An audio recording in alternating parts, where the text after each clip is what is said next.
Let people show up.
Good morning.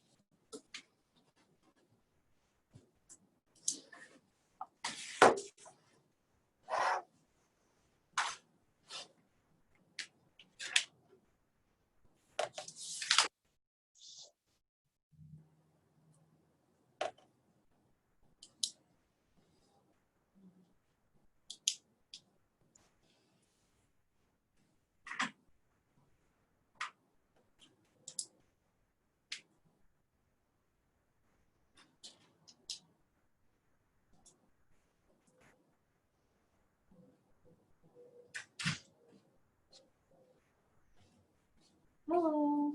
Hello.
welcome.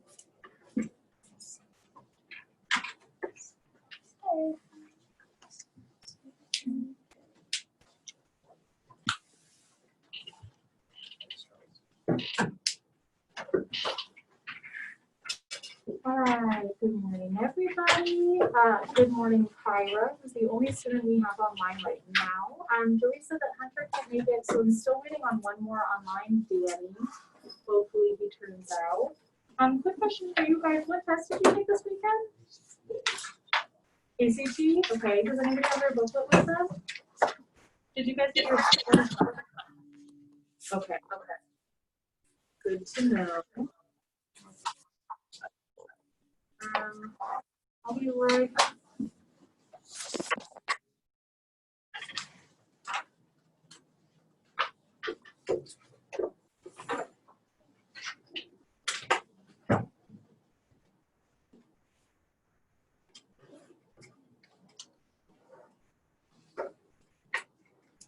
All right, gang, so I had intended on going over those tests today, but if nobody has their score reports, that'll be a little bit more difficult. So we are just gonna go ahead and do that on Wednesday. But good morning, everybody. It's Monday. How's everybody feeling? Good. Tired yet again. Have you guys started going to sleep at an appropriate time, or is it still just, okay, that's good. Okay, that's not good. Yeah, this is week 4 of our class. So as a reminder, a couple scheduling things, we are going to not have class for all of next week, and then we'll reconvene and have our last 2 weeks of class. Yeah, we're doing it. We're making progress. Let's go ahead and start by going over those drills. What was the first drill I had you do for homework? Someone remind me. Huh? Modifications, yes. Should probably put the ear pods in as well. That would probably be helpful.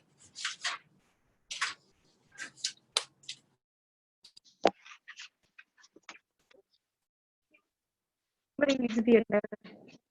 Come outside. Yay.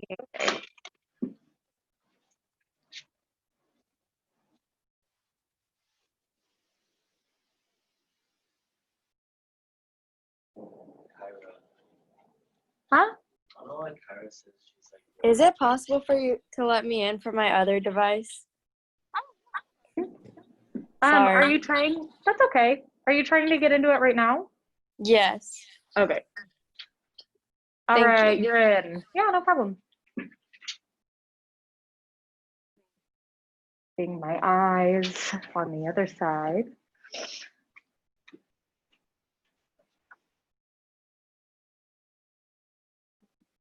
Danny to connect to the audio.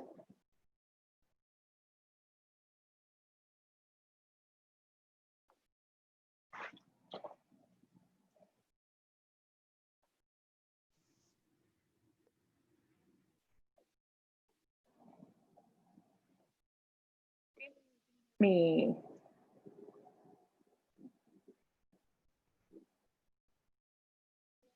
In? Good? Okay, I'm going to assume that's a yes. All right, so our first drill is modification, and that begins on page 46. I will be using my paper system because Hunter's not here. Whenever I pick Hunters, I'm just going to pick Billy as a replacement. Okay, so we're beginning on number 3. And lo and behold, Billy, can you read that sentence and tell me what you got for that one?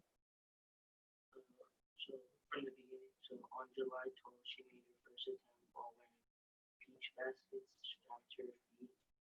On July 19th, the second crotchet. Awesome, you can stop there. What did you get for this one? No change.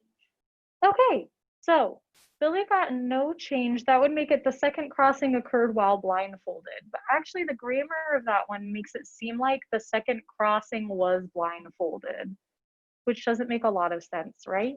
So you want to make sure that it says explicitly that she, right, or that Spelterini was blindfolded.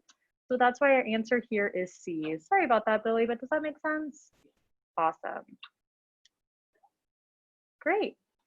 Let's go on to number 4. Number 4 was a little bit tricky, but I can explain it to you guys if you have questions. Kylie, can you read number 4 and tell me what you got? Never again performing at Niagara, the story of her life remains. Great. What did you get? B. Okay. She never performed at Niagara again. Her life story remains a mystery. Unfortunately not. I am sorry. Can someone tell me what's wrong with B? Why would B not be the answer? Does anybody know?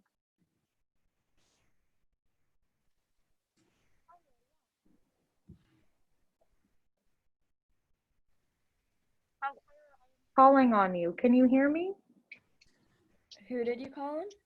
You. Oh, sorry. That's okay. Go ahead. I think B is not the right answer because a comma can't separate two independent clauses. Thank you, Kyra. So B has our information in the right order, absolutely, but it is a comma splice. It uses a comma to separate two independent clauses, which is not grammatically correct. But thank you.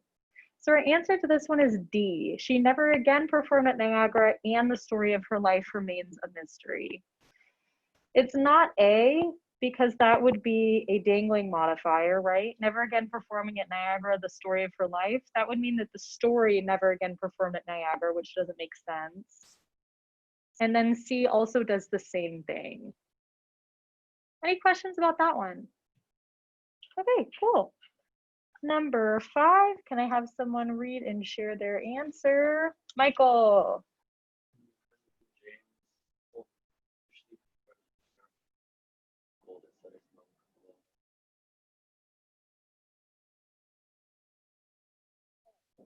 So you put A, no change, when President James Polk officially confirmed the discovery by James Marshall of gold at Sutter's Mill. Okay, so that's just a little bit more mixed up than we would like, because grammatically it kind of looks like James Marshall of gold is like one kind of phrase. Billy, do you have a question or an answer? I have a question. So Okay. wouldn't that be like passive?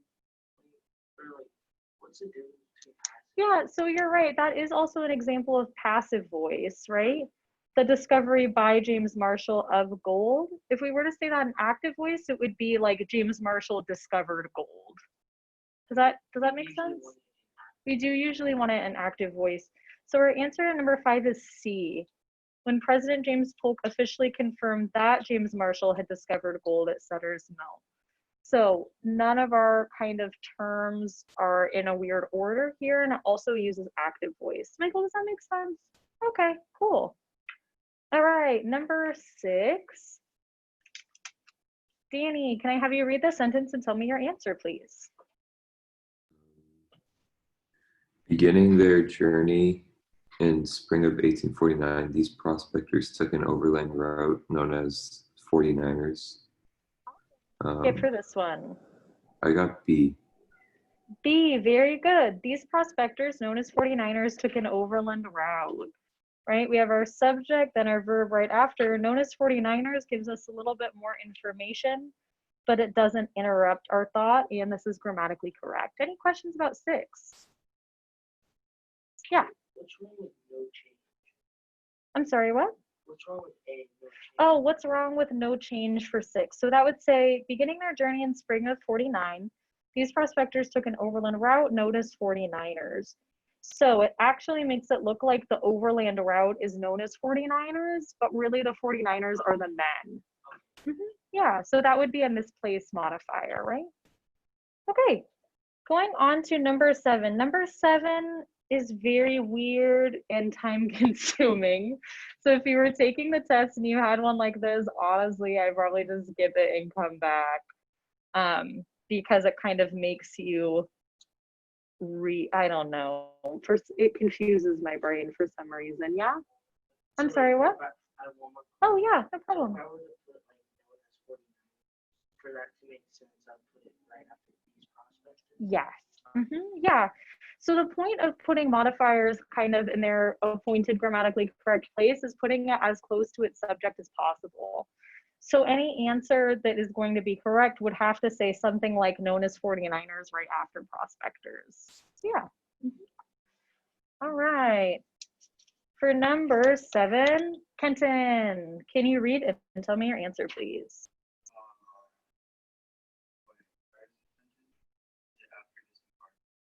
It's the some 49ers travel alone. Some 49ers travel alone, but most foreign companies that enable them with other Minors and minors, technically. Sorry, go ahead. expenses and supplies during Great. So the best placement of the underlined portion with other niners is what? I put C after the word supplies. Great. It's after the word supplies. So that would read, most form companies that enable them to share expenses and supplies with other niners during the long journey. Very good. Yeah. It's not one of the options in here, but you put it after a company. So Kylie asked, it's not an option, but could you put with other niners after the word companies? Definitely. They would, of course, never, put that as an answer alongside the other answer because both would work. But yeah, you're right. Good question. All right. Number 8's a little bit funky too. I'm gonna have Kyra read and answer that one, please. After disembarking, they began a several-day mule ride to the Pacific coast, then boarded a ship bound for San Francisco.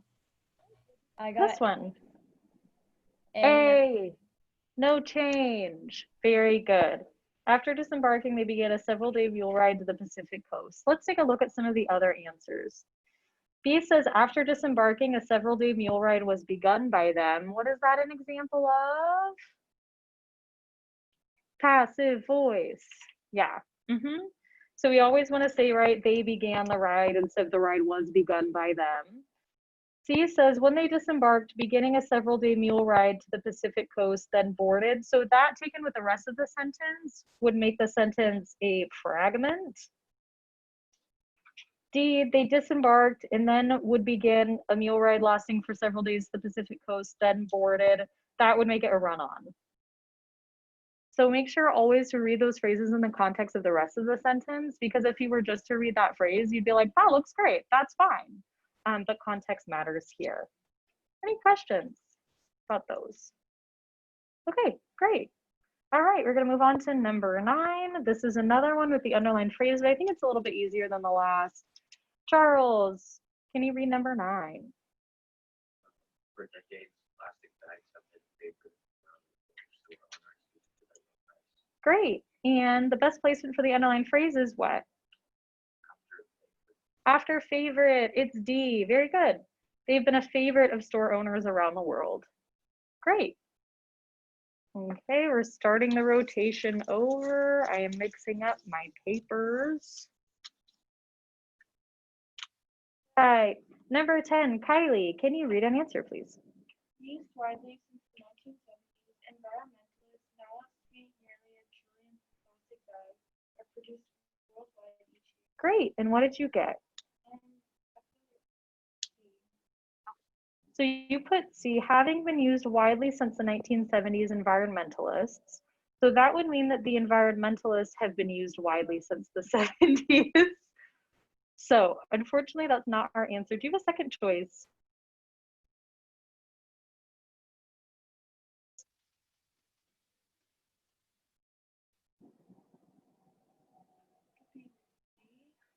Okay. So D, the bags which have been widely used since the 70s, but environmentalists estimate, that would make the sentence grammatically incorrect, but thank you for trying again. Our answer here is B, like boy, the bags have been used widely since the 70s, with environmentalists now estimating that nearly 1 trillion plastic bags are produced worldwide each year. So answers A and C have that dangling modifier, right? The introductory phrase doesn't match with the word environmentalists. In D, that would read the bags which have been widely used since the 70s, but environmentalists estimate nearly 1 trillion plastic bags. You can see how that isn't grammatically correct because that uses a comma conjunction. But the first part, the bags which have been widely used since the 70s, is a dependent clause. So you wouldn't want to use the comma and the conjunction there. Any questions about this one? Okay, cool. All right, number 11. Danny, can I have you read and answer that one? Unable to break down in landfills, animals are harmed when they consume them. Yeah, I got D. great. Unable to break down in landfills, the bags harm animals that consume them. So the introductory phrase says unable to break down in landfills. We don't want that to apply to animals, and we don't want that to apply to harm. It's talking about the bags, and the only one that attributes the right subject is D. All right, number 12. Charles, can I have you read an answer, please?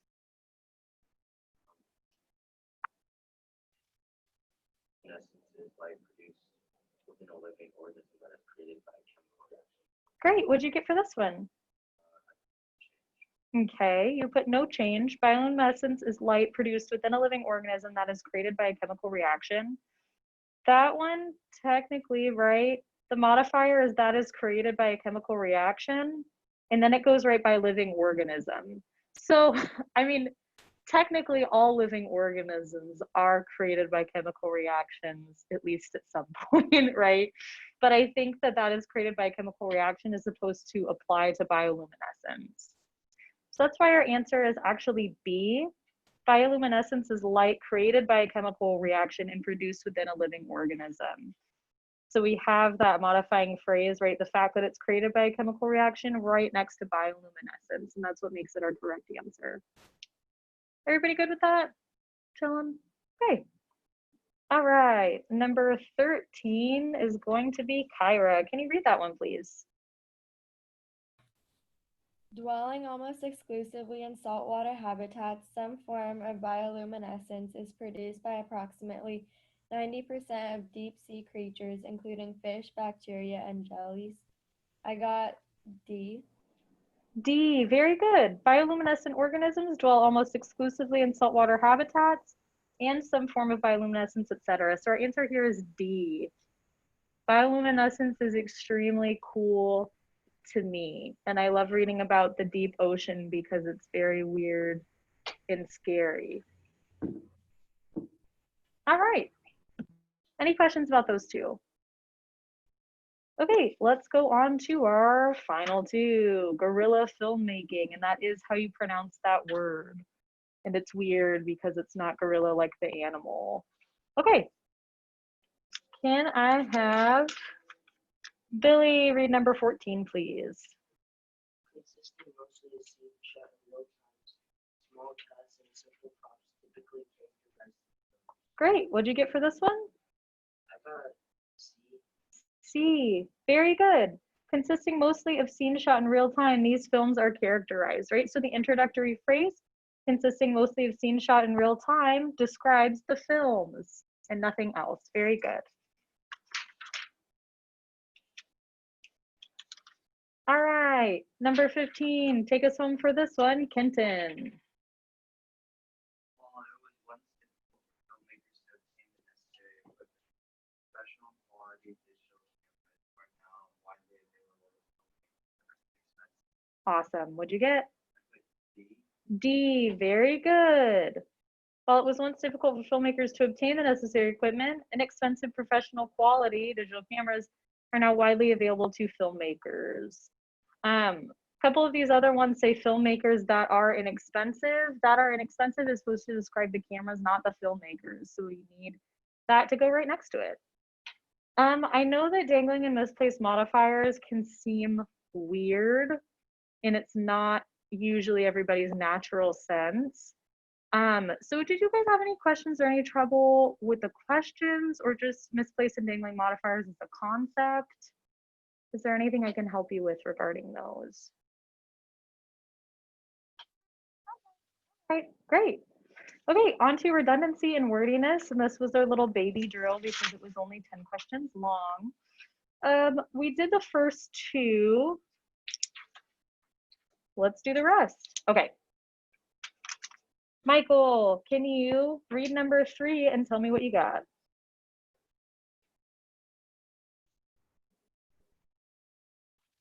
Dependent community and school district. formally recognized that the region expression until ended to Great, what'd you get? put a no change. Why? Everything else is that's unnecessary. Yeah, we just need to know that they formally recognized it, and the other answers say the exact same thing except they're too long. Great, our answer is A, no change. Starting over. Danny, can you read number 5?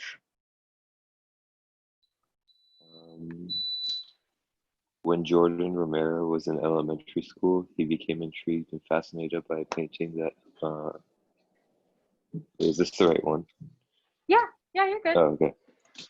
By a painting that hung on the hallway of his elementary school. Yeah.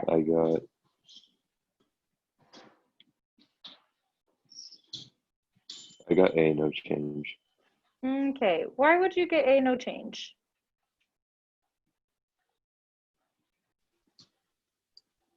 Because I thought like these are two different things he felt when he saw the painting. So I thought Okay. they could both be used in this kind of context. So Danny said A, no change because he felt like intrigued and fascinated by were like two distinct enough feelings to be separated by and. But unfortunately, I think here they're being used in pretty much the same exact way. So I would say Okay. D, fascinated. I think just by putting fascinated, we don't lose any meaning. So sorry about that, but thank you for sharing. Yeah. We skipped over 4. That's great. Thank you. I am feeling pretty awake this morning, actually, but apparently not awake enough. Thank you. Number 4, I'll go ahead and read that one. So we are backpedaling to number 4. Unsurprisingly, though, students and school administrators do not always agree and concur with one another about what constitutes speech. What does concur mean? It means to agree, so our answer for 4 is D. You could just use concur. Great. Okay, now we're actually moving on to number 6. Sorry about that. Kenton, I did not pick you intentionally after that. It was the papers. It was the luck of the papers. Can you read that one, please? Remarkably, he achieved attainment of that goal when he reached the top of this Vincent massive at the top of at the age of 50. After the whole thing, It's fine. What'd you get for 6? see, C, he attained. To achieve and to attain means the same thing in this context. So C, he attained is great. Very good, thank you. All right, number 7. Kylie, can you read that one, please?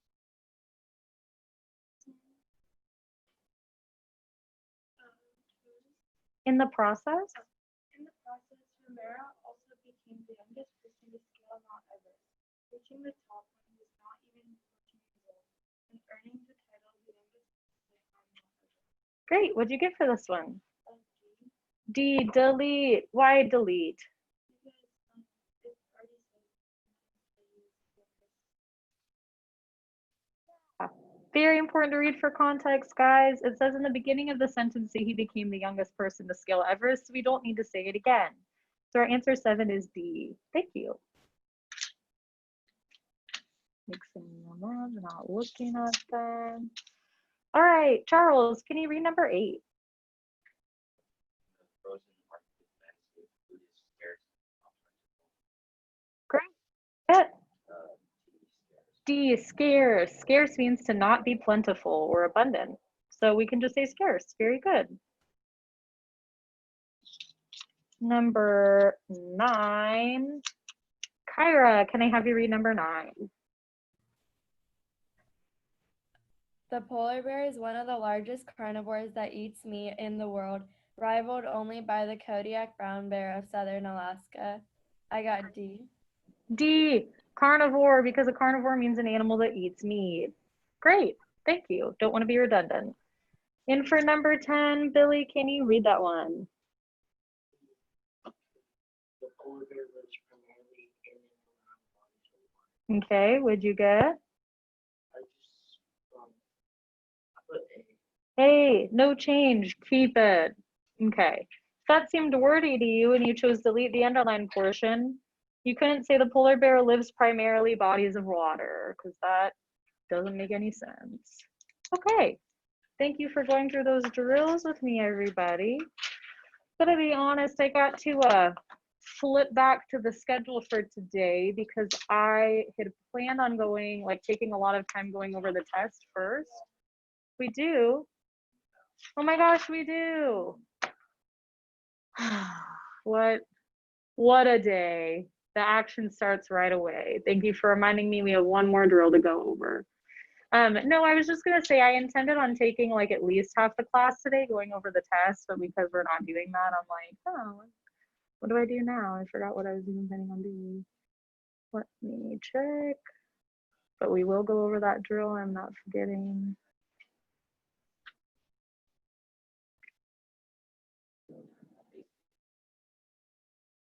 Okay.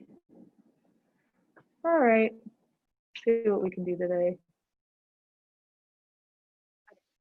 Diction and register, how could I forget? Okay, we're gonna go ahead and start with number 3. Michael, can you read that one?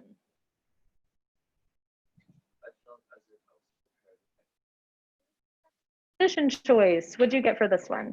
C. C, prepared for anything that is just the right preposition to use. Very good. Read number 4. Number 4. Something about organized travelers made me feel kind of weird. What did you get? I put D, D. bothered me. Very good. So D is our answer for a number of reasons. First of all, it conveys the same idea and it's the shortest, but it also is the correct place in our spectrum of register like we were talking about, right? B is a little bit too formal. A and C are a little bit too informal. So bothered me reaches a good middle point. All right. Our next one is about the durian. Has anybody ever tasted the durian? What did you guys think? You do like it? Michael, do you like it? I heard That's it smells cool. terrible. Danny says he heard it smells terrible. Yes. I think I was introduced to the durian by seeing it on an episode of Chopped. And all the white people were complaining about how bad it smells and they were being little babies. So yeah, I personally have not, I've like seen them in the grocery store. They're very large and aren't they spiky? Yeah. So they are very intimidating, but I've never experienced one myself. Yeah, I hear that like they're gross and are like sewage, but then I also hear that they're great and actually good. So yeah, just wondering about our experience with the durian. Okay, where are we? Number 5? Okay. Kyra, can you please read this one? Grown throughout Southeast Asia, the durian resembles a cross between a porcupine and a pineapple, and it can weigh as much as 7 pounds. I got C. C, which one would not be acceptable? Very good, C. Elevated throughout Southeast Asia, that makes no sense. Very good. Don't forget to pay attention to those knots. I don't care if you guys have to underline, have to circle them. Make sure you pay attention to those. Okay. Number 6, Charles, can you read the sentence? The flesh emits a pungent smell that is strong and penetrating, even when the husk. Great. This one says, which choice most effectively emphasizes the unique nature of the durian scent? So just like we were talking about with number 2, our kind of key word there was determination. What's the key word here to pay attention to? Unique. Yeah. So Charles, what did you get for number 6? Okay. All right. So a good choice, but the correct answer here is bizarre. Because distinctive, of course, means unique, but bizarre really kind of hammers at home, right? And then it's very distinctive and it's very a little bit weird. Great. Okay. Number 7, I goofed it with this one. It should have been on page 55, so the answers kind of got split up there. I'll just go ahead and read this one. It says the smell elicits reactions from deep appreciation to intense disgust. And our answer here is no change. right? Because the other ones would say the smell invests reactions, the smell controls or maintains reactions. That doesn't make sense. To elicit means, you know, to pull something out of someone or something. What's the difference between elicit and illicit with an ILL? Yeah, the ILL, illicit, means like either illegal or like not acceptable. Yeah, so that's an adjective. Illicit with an E is a verb. Great, so those are some good homophones for us to keep in mind. Okay, number 8, Danny, can you read that one?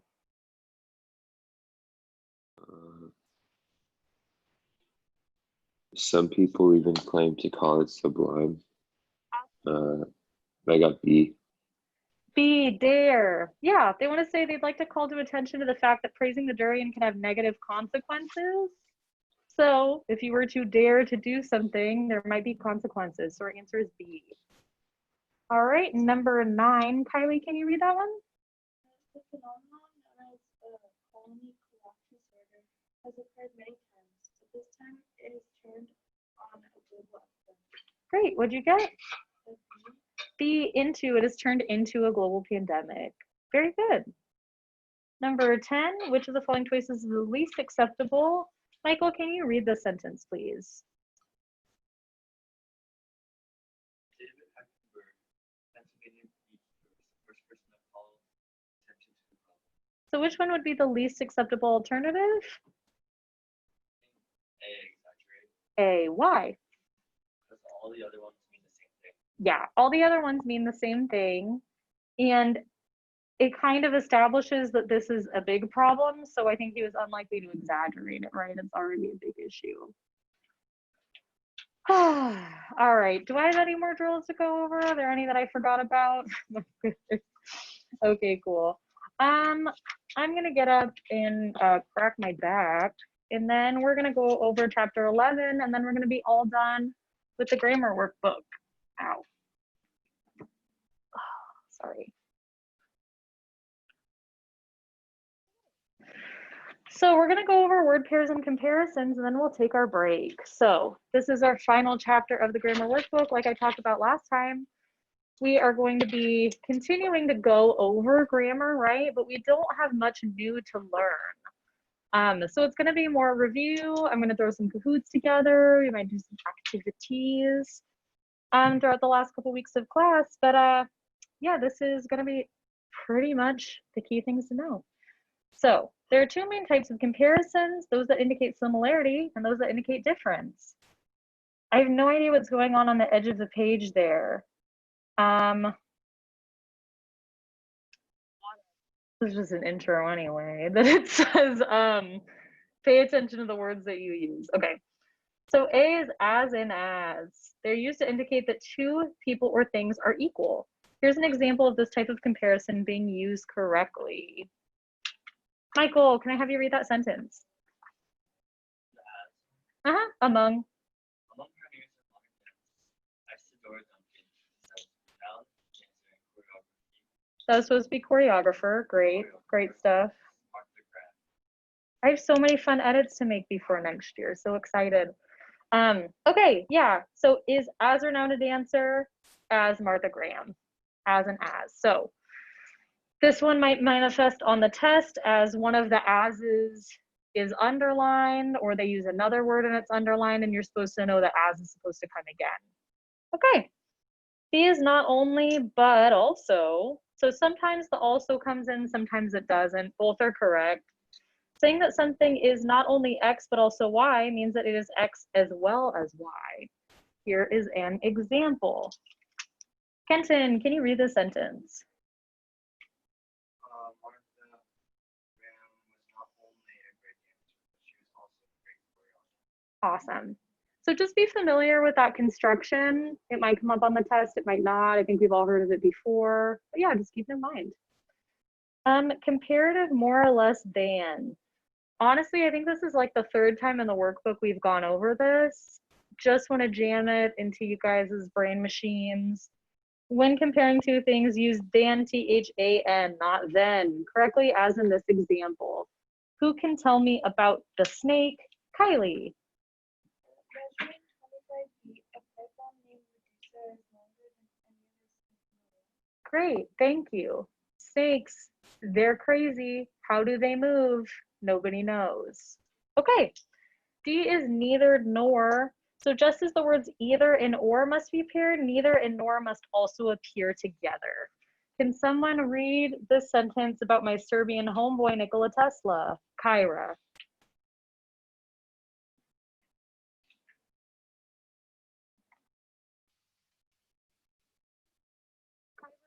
The sentence, are you just on mute? Because I can't hear you. That's okay, sorry. I was like, what's going on? Go ahead. In the United States, neither Nikola Tesla nor James Joyee is as famous as Thomas Edison. Awesome, great. The pride of the Serbs, Nikola Tesla. He never had a wife, but he once thought he was in love with a pigeon. Great guy, very smart. Kind of had a feud with Thomas Edison. There's a movie about it. Anyway, okay. The most common way the test will try to trick you is to try to get you pair neither with or either with nor, right? So just remember that N. It's either either or neither nor. Okay. This next pair from to are used to indicate a range. Make sure to always use them together as this one. So many diverse subjects in these sentences. Charles, can you read shark, please? Great white sharks have been known to swim. From this to this. Very good. Here's where the rubber hits the road, comparing amounts, fewer versus less and much versus many. I think I've touched on this before, but let's really get into it. Okay, the words fewer and many are used for things that are quantifiable, things that can be counted. They are used with plural nouns. So let's take a look at these examples. Billy, can you read both of those sentences, please? There are fewer types of animals in Antarctica than anywhere else in the world. Mm-hmm. There are many types of animals that inhabit the African sea. Great. So types is a countable noun. You can have multiple, you can have more than one. So fewer and many are the appropriate words to use here, okay? Less and much are used for things that are non-quantifiable, things that can't be counted. They're used with singular nouns. Look at these. Danny, can you read these two sentences?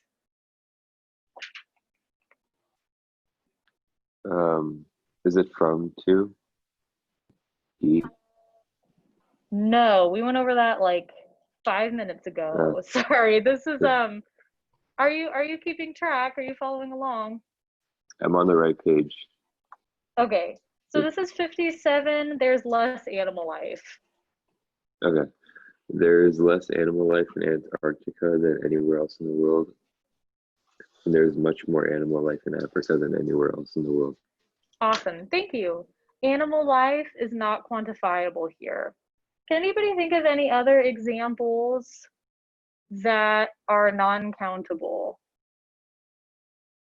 I'll give you one example, sugar. I might say there's less sugar in this food than in another because you don't count the little sugars. It's just one. Can anybody come up with a couple other examples?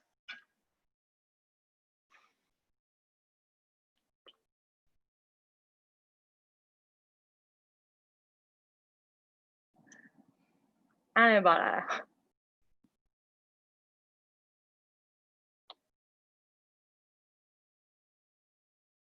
All right. What if I said there are blank species of this in America than in South America? What word would I use? There are blank species. Anybody? Fewer, yes, because species is a countable noun. Great. If I were to say, put blank flour in the mixture, what word would I use?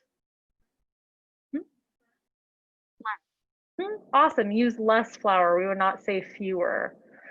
Here's one that trips people up sometimes. When you're referring to people, you would say there are fewer people here than somewhere else. fewer. A lot of people would just say less, right?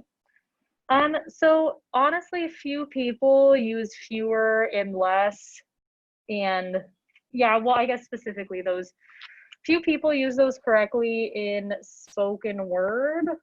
So just know them so you can get them right on the test because there are grammatical conventions around these. Okay. Our next one is that of and those of. When two nouns are compared, one noun can also be replaced with the word that of for a singular noun or those of for a plural noun. Here's an example of singular comparison.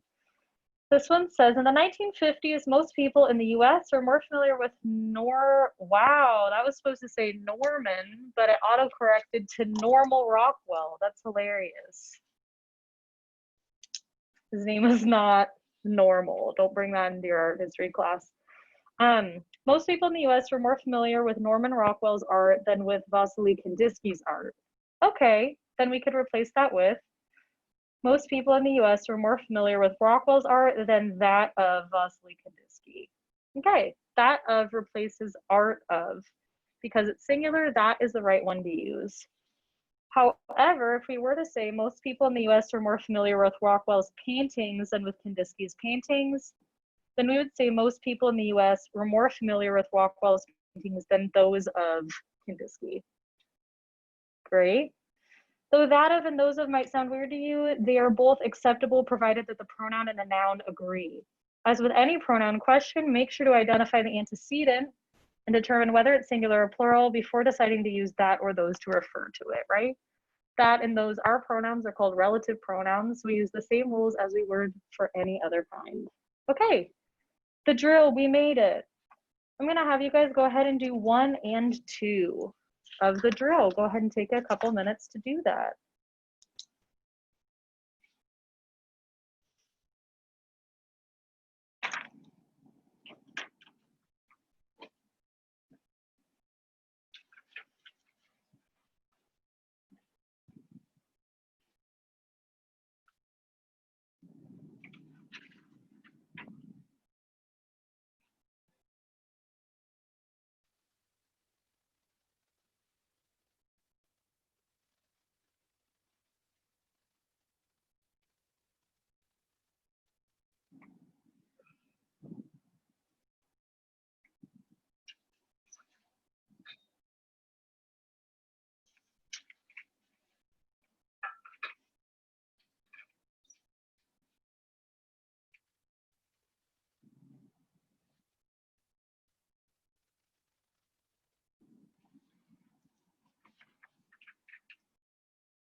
All right.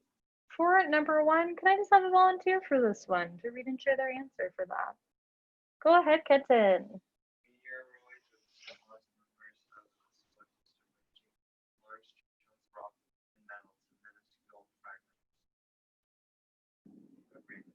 Great, what'd you get? B, larger than, THAN. Don't go through that one too fast because you might miss the then name distinction, which I know we all know, but it can be easy to kind of blow past. Thank you. Number 2, can I have a volunteer, please? Go ahead, Kyra.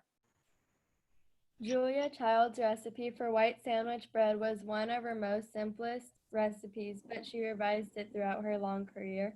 Great. D, simplest. D is simplest. Very good. That is the right one. Okay. Any questions about these couple? All right. I'm going to give one away to you right now because I don't want you guys to agonize over it. Take a look at number 4. Completed 3 years later, the house boasted much modern features. That one is confusing without context. If I'm remembering right, I think I pulled this one from a passage that was about like someone who had an old house and then built a more updated house. So the correct answer here is supposed, I think, to be C, but really C and D both work, right? The house boasted more modern features or the house boasted many modern features. So I didn't, want you guys to have a hard time with that one. But yeah, you can go ahead and do the rest on your own. You know what? I'm going to go ahead and give you like 3 minutes just to finish the rest of the drill. We'll go over it and you won't have to worry about it as homework. So go ahead and do that. Don't forget to do number 3, even though we kind of skipped over it just now.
Done, but it looks like some people are still working, so I'll give you a couple more minutes.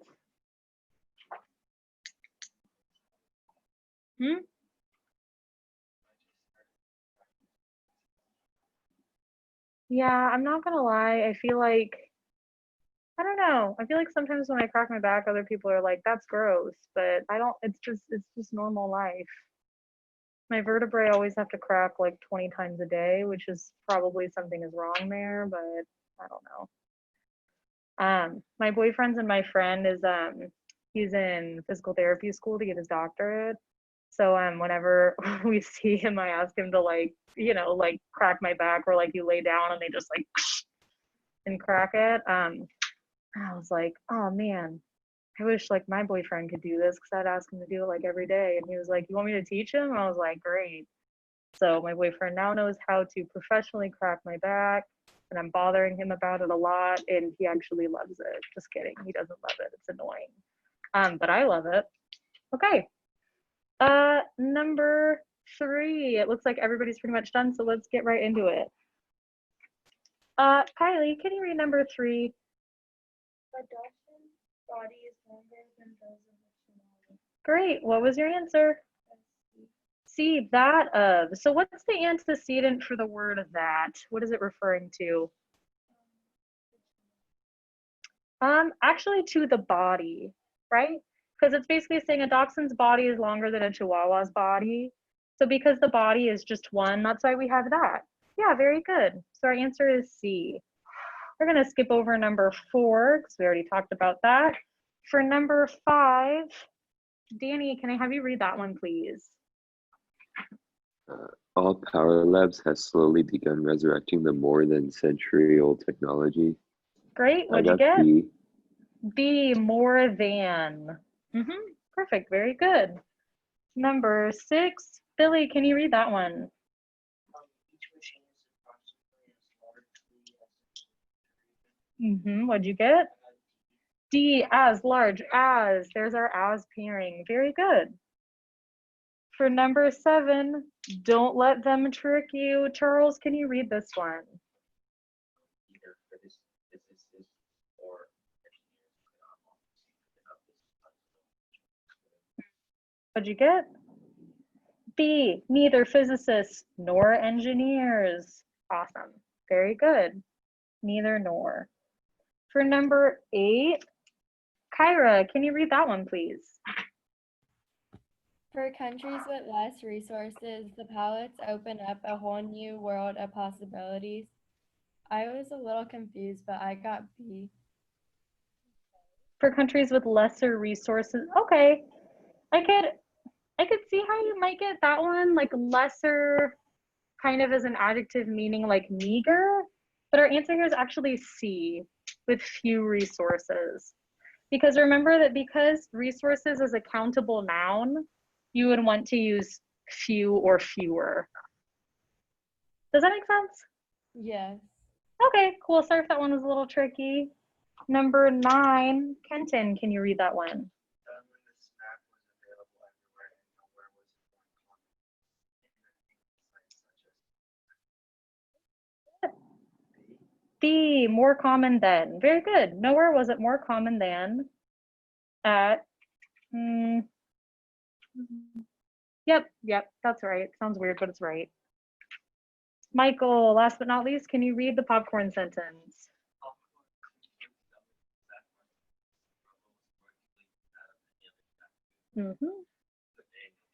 A, no change. What is the antecedent for that? Which is singular. Very good.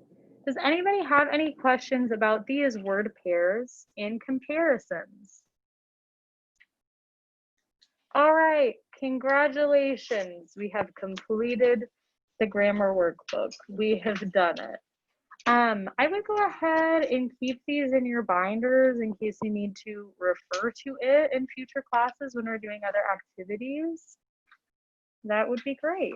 Okay, lo and behold, it is time for our 5-minute break. We'll come back at 10:58 or 59. Thank you.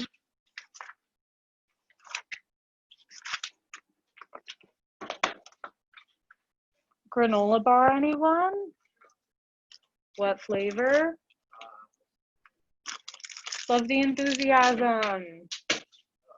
Everything going okay today? Just tired? Studying for what?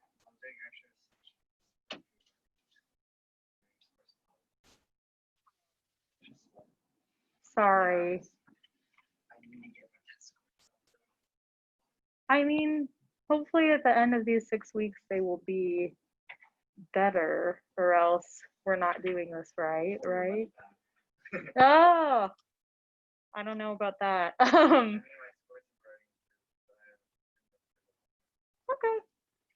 Well, good. I'm glad they've improved already. I know it can be frustrating for students sometimes because like you want kind of a catch-all solution that'll improve your score overnight, but that's just kind of not the way that it happens. But do you feel like you're having a harder time on the ACT or the SAT reading?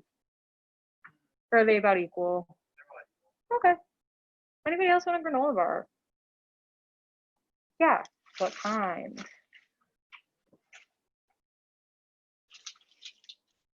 Great. Yeah.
Okay, bye.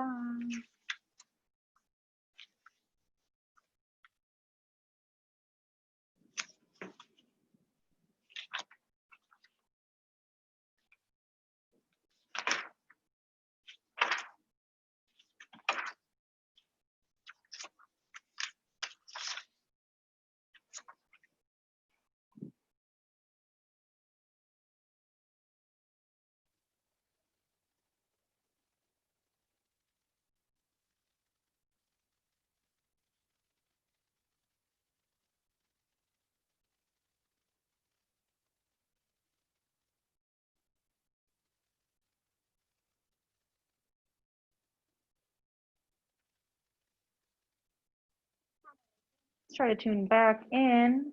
Where we're going to pick up today is with our reading. Congratulations, Kenton.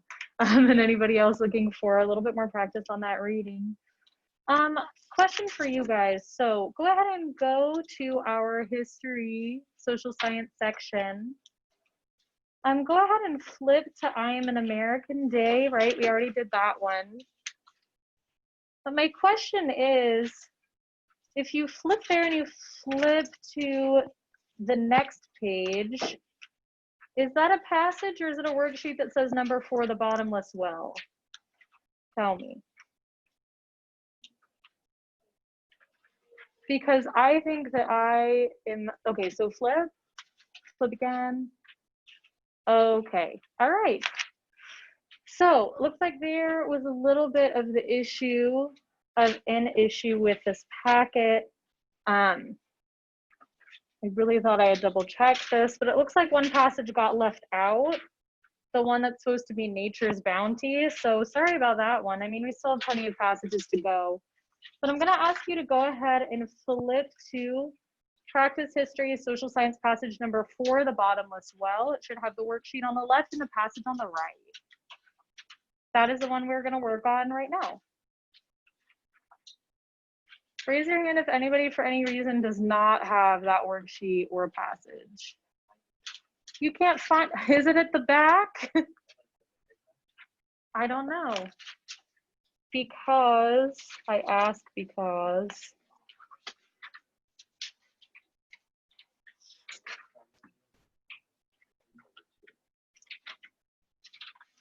I ask because I found like these extra pieces of a reading packet, which I don't know if someone failed to get those. I'm sorry, what? You did find it. Okay, great. I don't know what was going on with this, but okay, awesome. So getting back into our social studies or history passage mode, yeah, we are looking at things like, is it persuasive or objective, right? If it's persuasive, what is the author fighting for? Are they in a position of authority or oppression? Does this have a figure, etc.? So this one, I want you to read the passage. When you flip the page of the passage, there is a figure on the back page, so I want you to check that out as well. Let's review a couple of our good reading strategies, right? Going paragraph by paragraph. I do suggest maybe making like one little note per paragraph off to the side, or underlining one sentence that you feel is kind of the central crux of that paragraph. If you're reading and you realize you don't really know what's going on, or you kind of got lost in the passage, stop and go back and make sure you can understand it before you go on, right? Don't just blitz through the passage and then you're like, cool, I didn't understand that. And yeah, try to keep track of any words or phrases you don't know, because I will be, as always, asking you about those. So let's go ahead and just read this passage, and then we're going to go over some of the worksheet questions and discuss it a little bit. This is The Bottomless Well by Peter W. Huber and Mark P. Mills. Give you guys like 5 minutes to check that one out.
5 minutes to read the passage? Raise your hand if you need a little bit more time. Okay, give you a couple more minutes.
Right, we are going to get to it with this one. Take a look at those worksheet questions.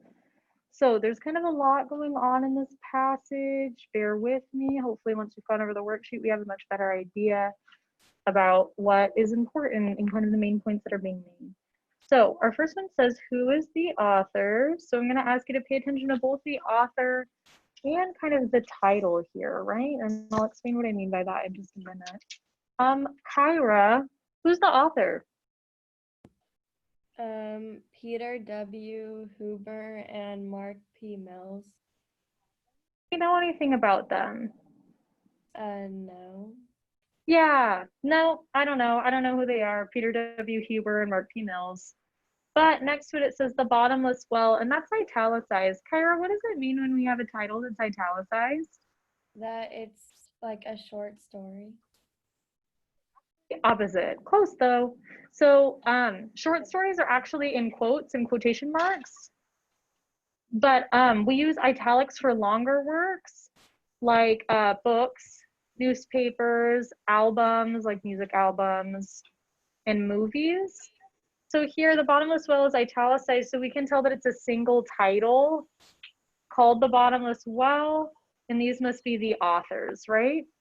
So they're not journalists here. They're probably experts on, right, maybe the history of energy consumption, economists maybe. So yeah, so at this time they are actually not journalists. They are experts in those fields, kind of producing an independent work. Okay, any questions about that?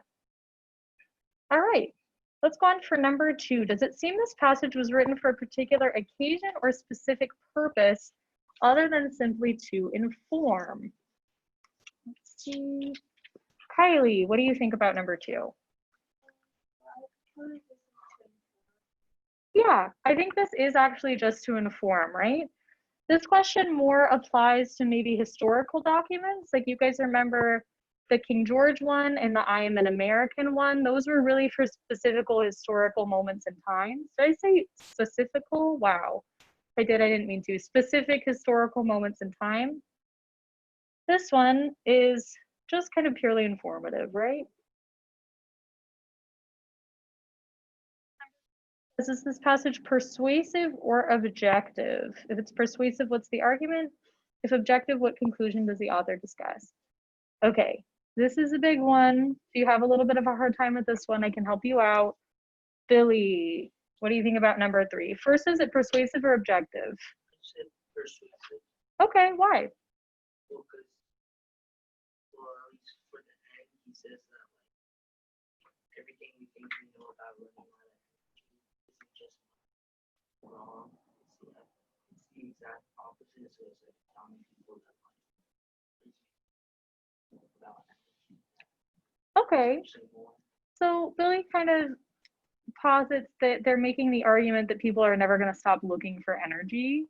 So true in a sense, but I would say this is more objective in that kind of they're using a bunch of scientific and historical facts to say, well, okay.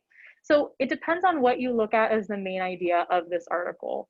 Billy, thank you for sharing. So I think one big point they're trying to make, right, is that people are always going to continue looking for energy and it's kind of never going to stop. But what connection is he making between two things, between the price of oil and the distance away it is? Can I have a volunteer? Can I have anybody tell me what you think is going on there? The figure also helps.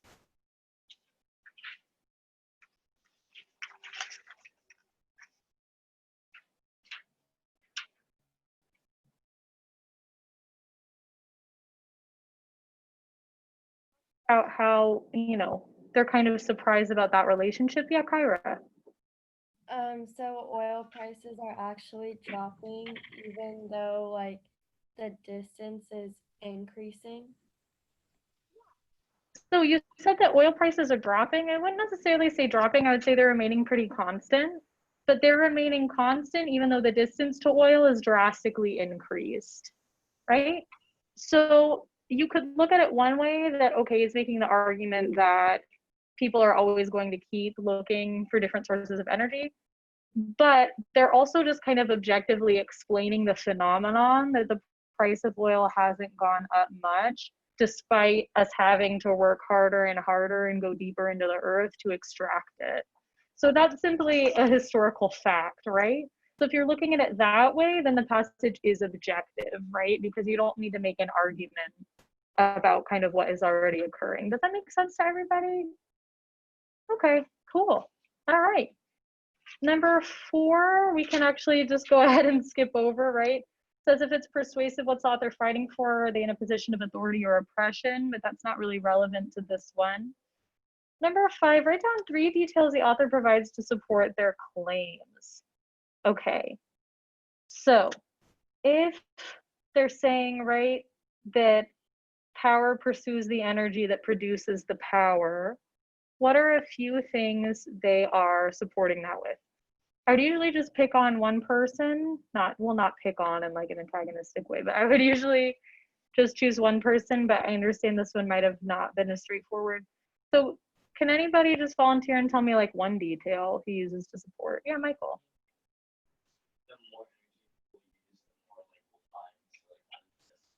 Yeah, so the more energy people use, the more we'll find out of necessity, right? People are always going to have the motivation and the drive to find this energy, yeah. A really good paragraph for that point begins in line 24. It's easy enough to thank human ingenuity for the relatively steady pace of a finite and dwindling resource and leave it at that. There's a second part to the story. Energy itself begets more energy.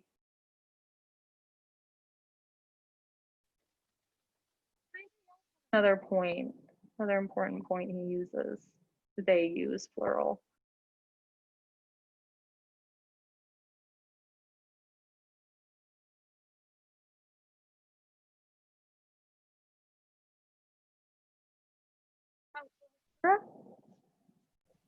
Line 74 through 75, where it says, the one certainty is that we will extract more energy from our environment, not less.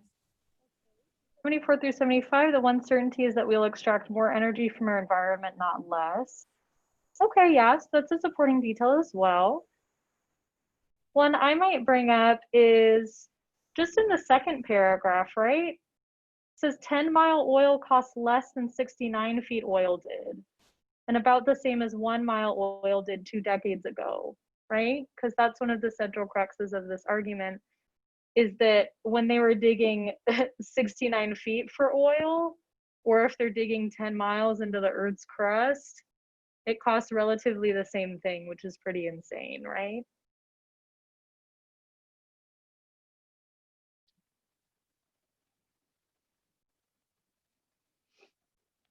Another great sentence here that I wanted to bring to your attention is line 44. End users, who is an end user in this context? It's like just Americans, right? Consumers. End users consume increasingly compact and intense forms of high-grade power, relying on suppliers to pursue and capture increasingly distant, dispersed, and dilute sources of raw fuel.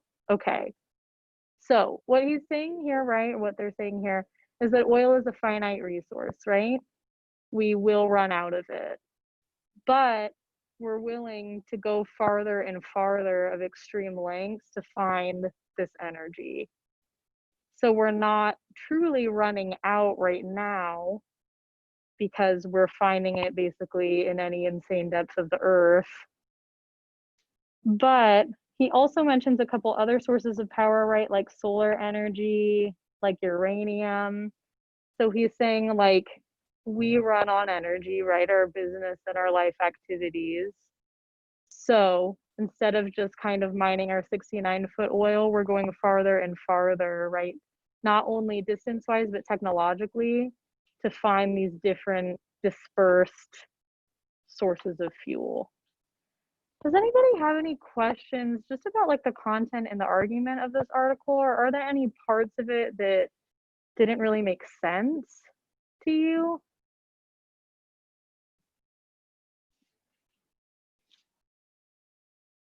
Everybody's just totally good? Okay, you're nodding your head, so I guess I will trust. Okay, number 6 says, does this passage feature a figure? If so, write a 3-sentence summary of what the figure tells the reader and how it's relevant. So, can I have a volunteer to talk to me a little bit about that figure? Talk about the pattern it shows, talk about how it's relevant. Yeah, go ahead, Charles.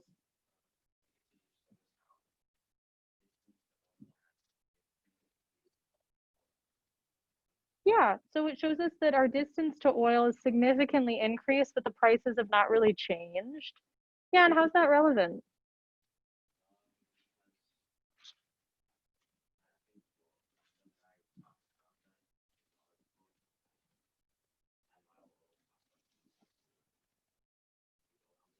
Yeah,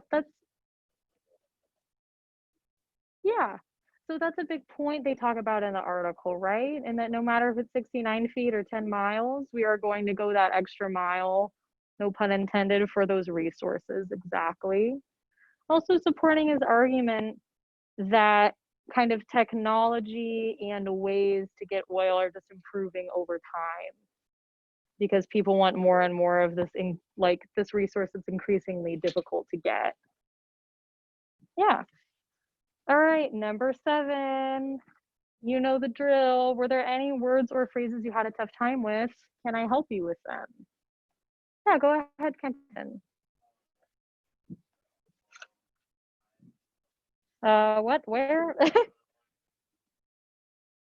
Photovoltaic? Okay. So, what does our root photo mean? Anybody know? Light, yeah? Light, and then we see volt as well.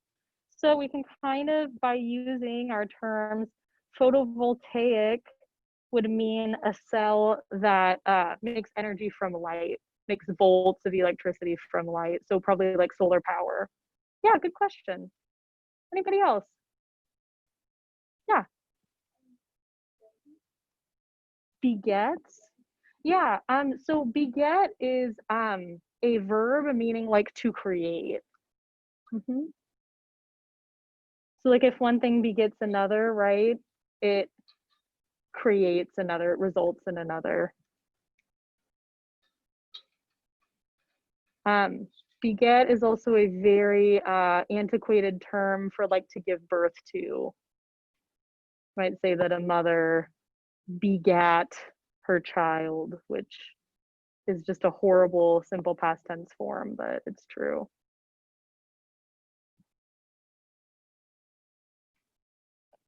Or if you have been in church, only begotten son, begotten, that's the, or another version of beget. All right, anybody else? Okay, all right. We're gonna go ahead and take roughly 7 minutes, right? It's usually our 5-minute, 7-minute breakdown for these, 5 minutes to read the passage, 7 minutes to do the questions, and we're gonna do these questions. So excited. Go ahead.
I may need more time with these.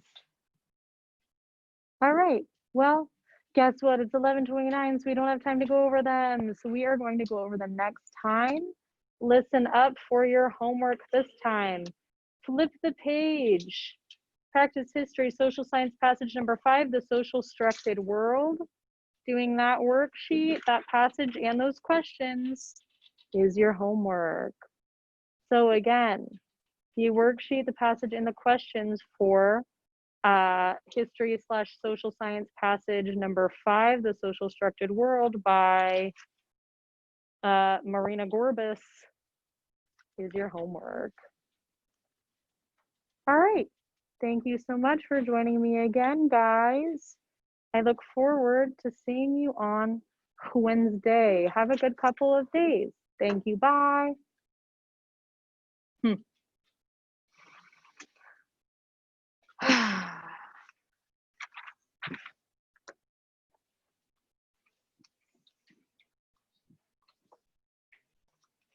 Get up and have a stretch or go to the bathroom or something before the next part of class so you don't die and fall asleep.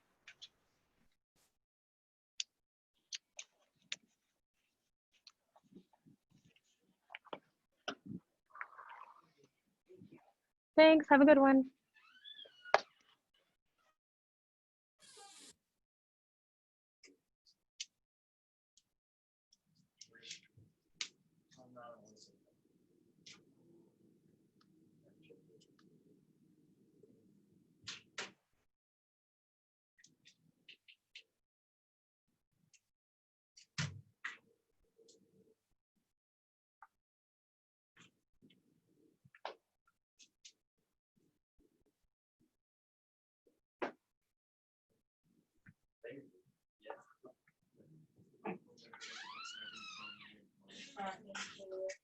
All right, thanks guys. Thanks for hanging in there. Have a good one.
Yeah, well, that's, I think I did really bad. I know. Dude, there's not enough time, man. Especially reading. Yeah.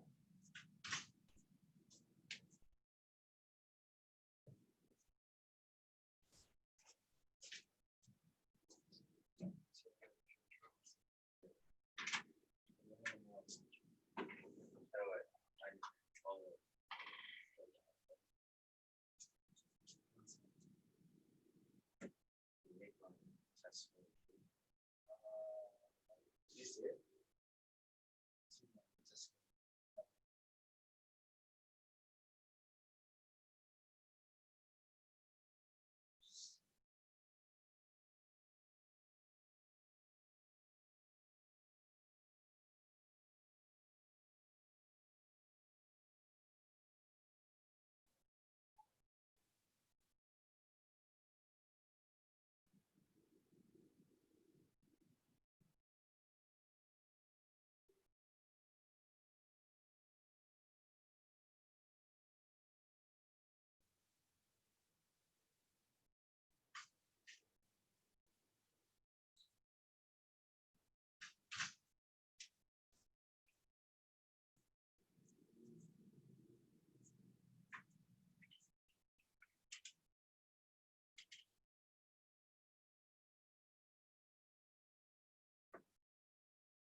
Great, nice. That's pretty good.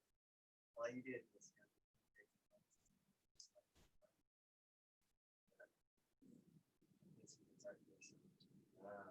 what I want, what I can do is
Nada.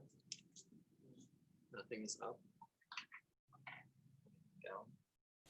Yes. What is down? The sky is down? Shoot. Why?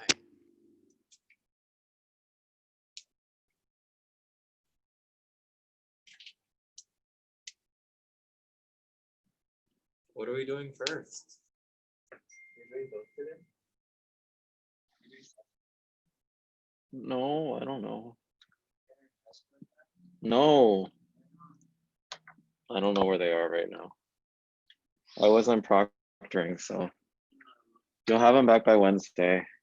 Why do you feel like you did that much better? You just want to know? Have you ever heard the phrase curiosity killed the cat? Yeah, are you ready to be killed? Okay, well then you should be okay not knowing. That's true.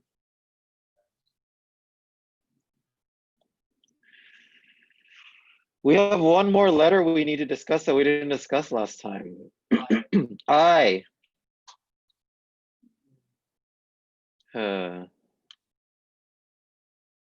I's fun. Why not? Why don't you like I? Does I like you? I. When does I exist? When you have a -1 under the radical, absolutely. -1 under the radical sign, gross. And then you can make it prettier by saying curly I. No, it has to be curly. If it's not curly, then it's not I. Yeah, it has to be a curly I. Curly. It has a tail. It's an I with a tail, like a big story to tell you, right? It started off, it was born here, but then it had like a tragic youth. And then like things went normally for a long time. And then there was a big like U-turn later in life. And then it died. What is I squared? -1. This was always confusing, right? Because I would always be like, oh, I squared, right? I squared is I times I, right? And then that's -1 times -1. You're like, well, -1 times -1 should be positive, right? No, it's not that way, right? So the idea here is that when you square both sides, what happens when you square both sides? The hat goes away. So it's just literally the hat goes away. So remember that I squared is equal to -1. How do we figure out what I cubed is? Huh? Yep. So you can write it like this, right? We're just using exponent rules, right? It's just the sum of numbers. So I squared is -1 times I. So I cubed is -I. And then I to the fourth, what's I to the fourth? 1, right? Because it's I squared times I squared. I squared times I squared is just 1. And that is the pattern of I's. It's the cyclical nature of imaginary numbers. Then the pattern starts over again, right? Then you have I to the 5th. I to the 5th, it's just I to the 4th times I, right? I to the 4th is just 1. Yeah? So if we were to continue the pattern, I'm like, hey, tell me what I to the 405th power is. Would you be able to do that for me? Eyes and yes, you can. What is it? I know you can tell me what it is, but what is it?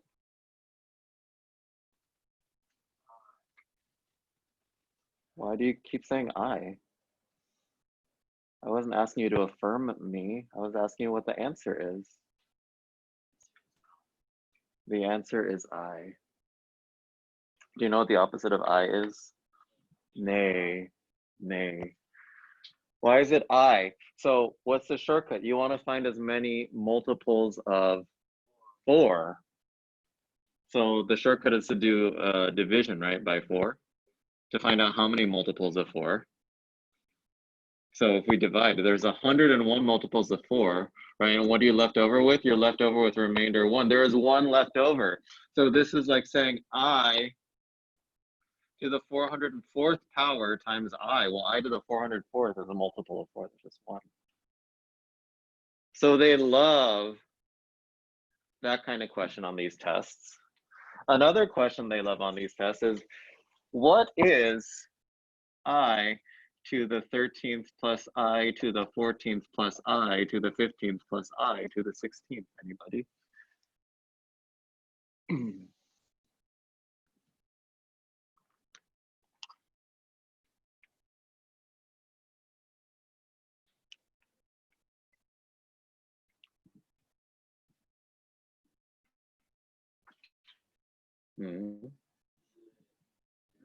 It's 0. Oh my gosh.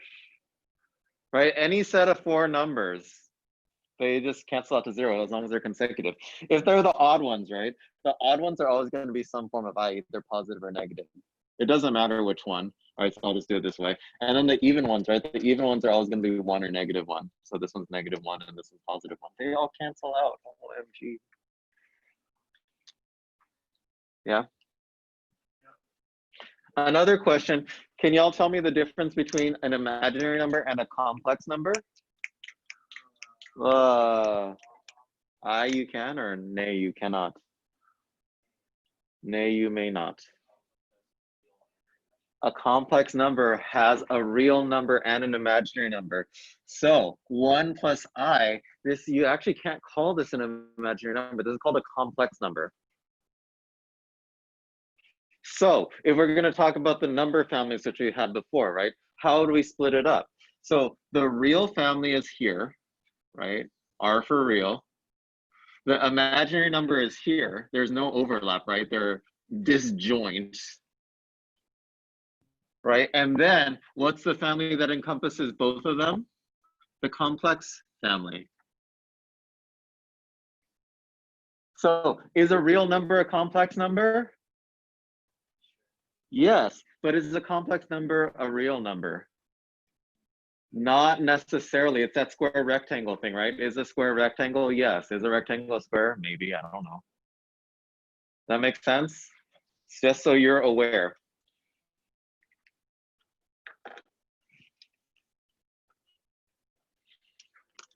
And then just like radicals have conjugates, complex numbers also have conjugates.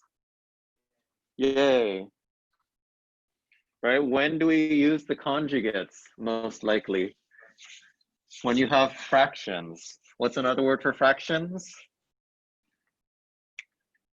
Ratios. When you have rational expressions. So we're on 223, right? Example C. If you have 1 over 1 plus 3i, how do we solve? Multiply by 1 minus 3i, the complex conjugate. Or if you want an abbreviation, you can say the comp conj. What's 10 times 1 minus 3i? It's 10 minus 30i on top. Difference of squares on bottom, right? When you do the difference of squares, the middle terms cancel out, right? So then it's 1 minus 9i squared. And what's the mistake that everybody makes? What? They don't change this to positive, right? It is 10 over 3i plus over 1 plus 9, right? So it's 10 minus 3i over 10. And then if you, 30, where did my 30 go? Who took my 0? And then if you need to, right, you can split this up into 2 separate fractions. You can write it as 10 over 10 minus 30i over 10, and that'll simplify, right? It's just 1 minus 3i. Cool? So let me show you a different way that they might give you this question on the SAT, because this is more of an SAT. An SAT question might be 10 over 1 plus 3i is equal to some form of a plus bi, where a and b are constants. Right? So according to this, what would a be? What would b be? -3, right? So this is like an SAT variation of this question, where they have these two sides like that. Cool? I. No, I. Any questions on I's? You have 2? I said any question about I, not I's. You have 2.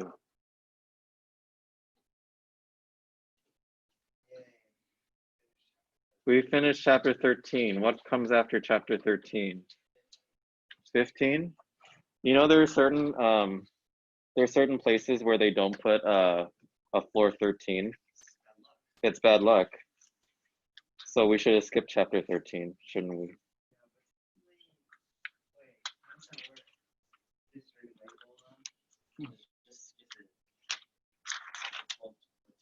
It goes 12 to 14, yeah. Have you heard the There's like, this was a book that I would read when I was younger, like something stories from Wayside High. Yeah, it's so weird. Yeah, Wayside Stories, and I think Wayside Story, they would do a story for every floor. It was a school, and then there's no chapter 13, and then that was chapter 13. Chapter 13 was there was no chapter 13. It was a school that was originally supposed to be like 30 classrooms. So normally you build 30 classrooms next to each other, right? But instead they built them on top of each other. Isn't that crazy? Do you like Steven Universe, Kenton? I asked you first, therefore. You can answer my question. Kenton's being salty. Yes. Okay. I am ambivalent about Steven Universe. I just like their hats. But I'm a star. I'm a star. Past my time. Hmm? Steven Universe is past my time. Past your time? Yeah, we're too old for that. You're too old for Steven Universe? I stopped watching cartoons. Wow, Kenton talks like he's 80 years old. Back in your day, what did you watch? Back in my day, I watched the regular show. Teen Titans. The old Teen Titans? The regular show? Regular shows. Not Rick and Morty? I watched Rick and Morty. I watched Rick and Morty now. SpongeBob?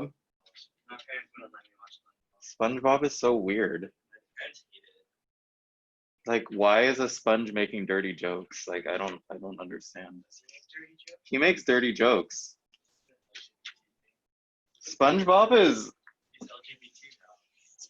SpongeBob is LGBT. SpongeBob is like, I don't know. He just Legend of Korra. I hate Legend of Korra. She was so whiny. No, that's my last. Like you're the leader of the free world. Like She's a loser. like stop whining. Like save the world. She doesn't save anyone. She gets carried by everyone else. She does. It's so annoying. Gosh, Korra. Aang saved the world. I know. OP. OP. You know, that guy can fly though. OP? What does OP mean? Overpowering? I thought you were like OG. The OG avatar. Okay. Rational expressions. Why are they called rational expressions? They're in a fraction. OMG.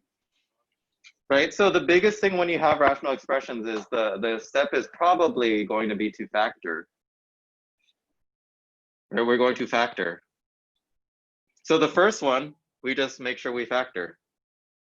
I guess, well, how can we complicate the first one a little bit more? I'm going to complicate the first one a little bit more. Instead of saying x minus 4 for the second one, I'm going to say 4 minus x. OMG.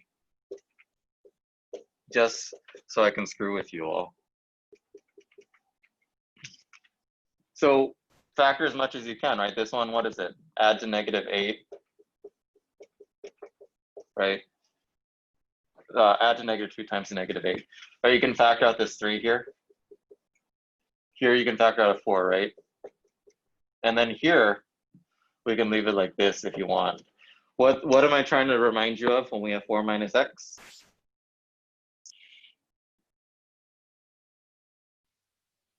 Four minus x. I'm switching it on purpose. I'm creating a new problem. Oh. So it's a variation. It's not the exact same problem. I'm putting 4 minus x to make this problem a little bit more challenging. Take out a negative. Yeah, right. What's the whole deal again, to remind you? X minus 4 is the same as 4 minus x, except the sign, right? If this is positive, then this is negative, or this one's negative, this one's positive, right? So they're the same number with different signs. So when you cancel out same numbers with different signs, what are you left with? You're left with -1, right? So bloop, bloop, right? Bloop, bloop. So it's 4x plus 2 all over 3, right? That's the simplified version of this form. So just a reminder here, when you get rational expressions, a minus b is equal to -b minus a, right? They're the same number, They just have different signs. Or if you want to write it this way, right? A minus B over B minus A is equal to -1. That is going to be a key thingy. So when you have a rational expression, make sure you factor, right? When you multiply, you can just cancel out like terms after you factor. Easy, right? What happens for B when you divide? What do you need to do when you divide? Flip which one? Flip the second one, right? We're going to flip the second term around. And then the third one, that's the one that I think people freak out over the most. For C, what happens when you add two of them? Common denominator. Multiply both of them. What are we multiplying both of them by? What is the common denominator? LCD. Nope, not 2x cubed. That's not the LCD. That is a CD. Kenton said 2x cubed. Everybody laugh at him. It's not x squared. Everybody laugh at Michael. It's 2x squared. Right? 2x squared. You can do 2x cubed. You can. Yeah, you can. There's nothing wrong with it, but it just probably won't match an answer, right? 2x squared. Right? When you have x's, you just need to look at the one with the highest degree. Right? You don't need to go above that. Because how do we get from x to x squared? We just need to multiply this by x.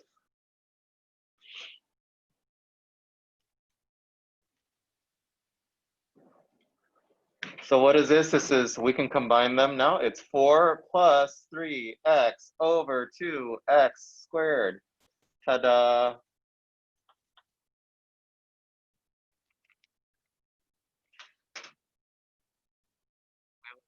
Monomial on top. We have a monomial on bottom. Remember, when you get fractions, they like to screw with you sometimes. So you could have a binomial on top and monomial on bottom, or you could also have it as two separate fractions with the same denominator, right? You can split it up. Okay, so just be flexible with your thinking when you get a rational expression. Why do you hate rational expressions? No, you don't? Why are you tired? Why are you tired? What were you doing?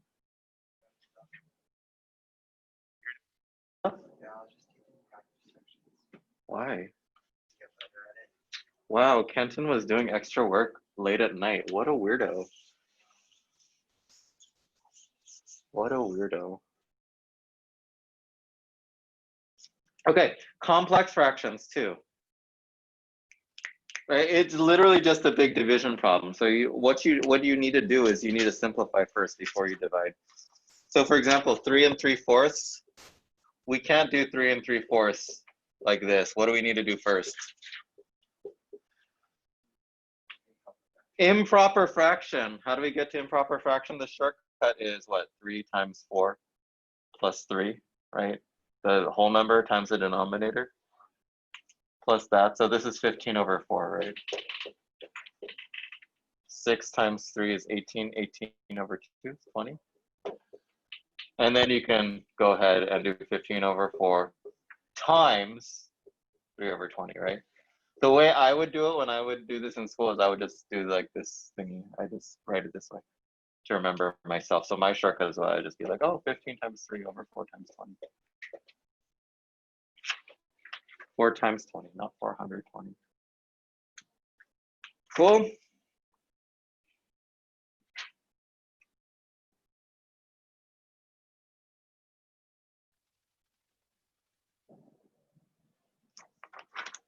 Let's do B just because it can be confusing with the minus sign. They love doing minus signs with rational expressions. So I'm going to rewrite B as x over 1, right? Minus x plus 1 over x plus 3. What is the LCD here?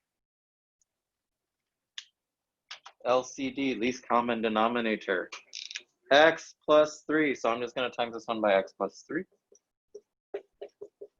This one, I don't need to times by anything.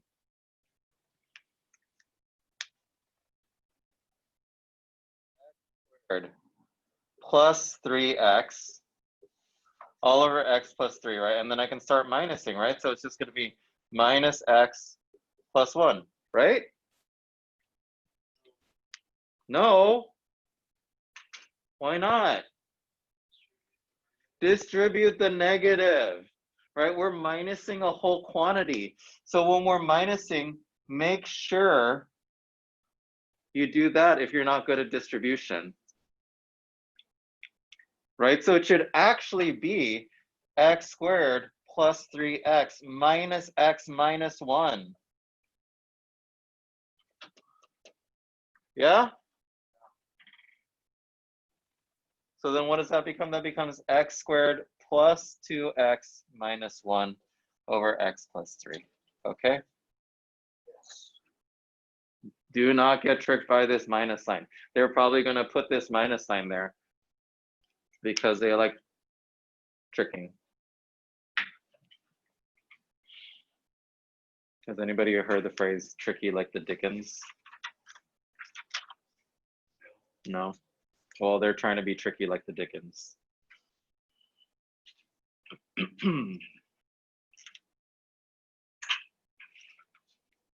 I don't need to go over any of the exercises here, but I will go over the if statement. People always get thrown off by the if statements. Does anybody know why all these questions have if statements in front of them? Like if x is greater than 3, if x cannot equal 1, if a cannot equal 1. Why is that all there? No.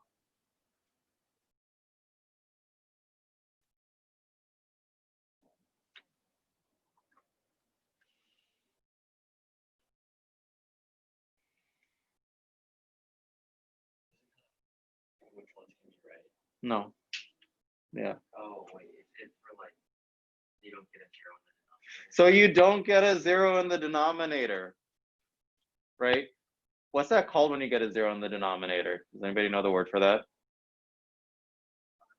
Undefined, right? They're saying you can't plug in 4 because if you plug in 4, the problem's going to break down, right? So they have to put this like security statement before the question even starts, right? They're saying we can plug in any number except this. This number is not in the blank. Does anybody know what word is? This number is not in the blank, not in the domain. This number is not in the domain.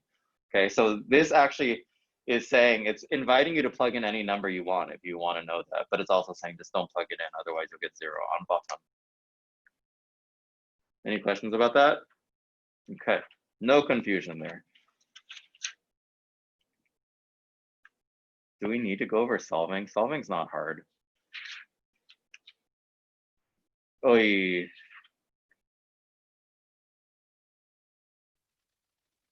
I'll just walk you through these examples and then just find common denominator and then cross multiply, right? When you, it's not too bad, right? It's not too bad. We'll just breeze through these really quickly. So this one's x over 2x plus 5 minus, big ol' minus here, x plus 1 over 4x plus 10 is equal to 1/8. Anybody know what the LCD is here? 4x plus 10, right? These two are the same. We're just going to times this one by 2, times it by 2. So then what do we get? We get 2x minus quantity, x plus 1 over 4x plus 10. We simplify, distribute, so it becomes x minus 1 over 4x plus 10 over 1 over 8. Okay, now that these sides are equal, we can draw a beautiful butterfly. Remember to distribute this beautiful butterfly. 8x minus 8 is equal to 4x plus 10. And then you solve, right? So it's negative 18 is equal to negative 4. I don't know why you did it that way. 18 over 4 is equal to x is equal to 9 over 2. Pretty peasy, right? Sure, this one's not too bad. Common denominator, right? And then you isolate, get it into a single fraction, single rational expression. Then you cross multiply. Part B is where tricks may happen. Silly rabbit. Tricks are for kids. Aren't? You don't like tricks? Do the tricks all have the same flavor or are they all different? Pretty sure they all have the same flavor. It's like the Skittles thing. Skittles all have different flavors though. What about like it's like depending on the scent, it makes you, I thought they like all taste the same. No, Skittles are all different. M&Ms are all the same. Although food coloring has a slightly different flavor, right? So some people say that they can tell the M&Ms what color they are. Yeah, they all just taste the same. You should try it at home. Just like put them, like have a friend like give you like split them up, and then like close your eyes, put a blindfold on, and then do a taste test with your M&Ms. Huh? They're very advanced taste buds. Maybe somebody has very advanced taste buds. Skittles are all different though. They have lime and they have orange. Cinnamon satisfaction is the best. Why do I need to change your mind?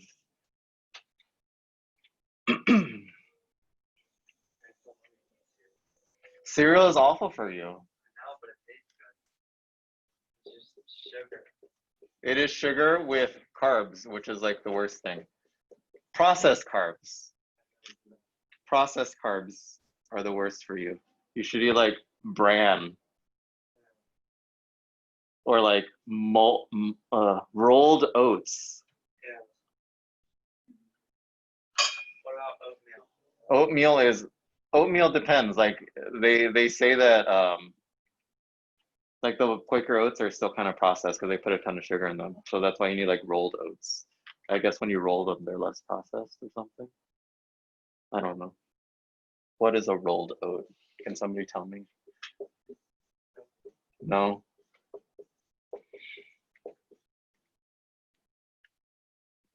Need to be rolled. Shouldn't they just like grow out of the ground? So we FOIL, right? And then we isolate, we move everything over to the same side, right? So this is x squared plus 5x minus 6 is equal to 2x squared. We want to isolate and make sure everything's 0, right? That's how we do quadratics. So we want to minus everything over to the side so that they're all on one side where the x squared is positive. That'll make your life easier, right? Yeah, the 6, right? Why are you correcting me? Let me do bad math.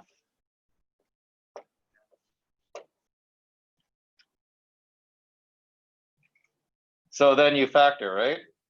X minus 6, x plus 1. Like I said, if you get 1, 5, 6, this is always the most trappy one because, oh, wait, what? That's the minus 6 plus 1. Oh no. Yeah, see, I got tricked by it. I got tricked by it. Right? Because it can be 3, 2, 2, 3. If this is a plus here, it should be either plus, plus, or minus, minus, right? Right, that's why, yeah. Whenever you get 1, 5, 6, just be careful because there's 4 possible combinations. So what are your 2 solutions? Your 2 solutions are 2 and 3, right? What do you need to do though? You need to go back and check. I thought it was going to be -6 for a second because there's an x plus 6 here.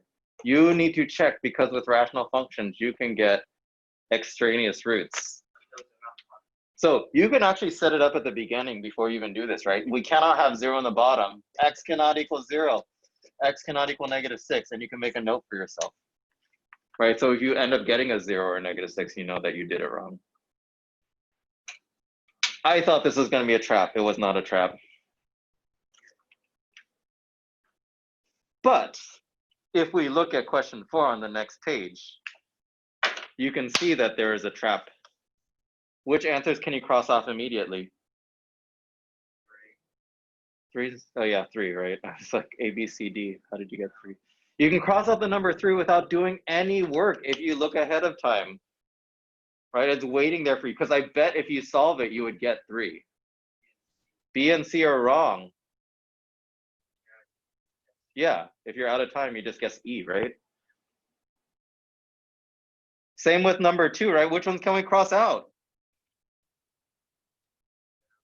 2. So B and C are out. Makes your life so much easier.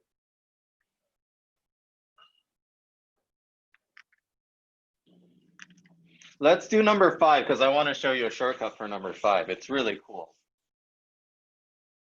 It's like Kenton's magic tricks. How would you normally do it for number 5? Oh man, how would you normally do it? You'd sub an X? We can sub an X. Let's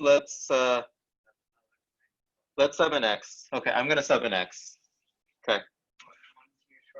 But what would you do next? Tell me what you would do next. I'm just curious what y'all would do next. Foil, right? That's normal. That's, you see this, right? Normally, most of the time you're supposed to foil. But I mean, ugly, gross, disgusting, putrid, trash. Can't you just set the bottom to 6? No, we don't want to set the bottom to 6. If it's undefined, right? Set the bottom equal to 0. That's what undefined means. We're going to set the bottom equal to 0. Undefined. Hoi bucks. Hoi bucks. Okay. Here's my magic trick. Let u equal 6 minus a. OMG. OMG. It's a u sub. Because then what do we get? We get u squared minus 4u plus 4 equals 0. This is pretty easy to factor. It's u minus 2, u minus 2, u r2.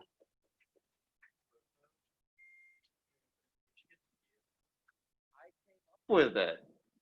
I came up with you because I noticed that they have the same 6 minus a, and I know this is a squared term. So I'm like, I'm going to come up with a letter. I could have used w if I wanted to. I could come up with any letter I want. Is this a w or this is omega? Oh no. Okay, so we have w minus 2 is equal to 0, right? So we can say w is equal to 2. I can take this 6 minus a and put it back in now that I'm done factoring. Minus 6 minus 6. Negative a is equal to negative 4. A is equal to 4. Ta-da! I avoided having to do all the expanding and condensing. But if you're a masochist, you can do it the long way too. So what's the key here? When you see something squared, right? Minus that same something, you can use u substitution or w substitution.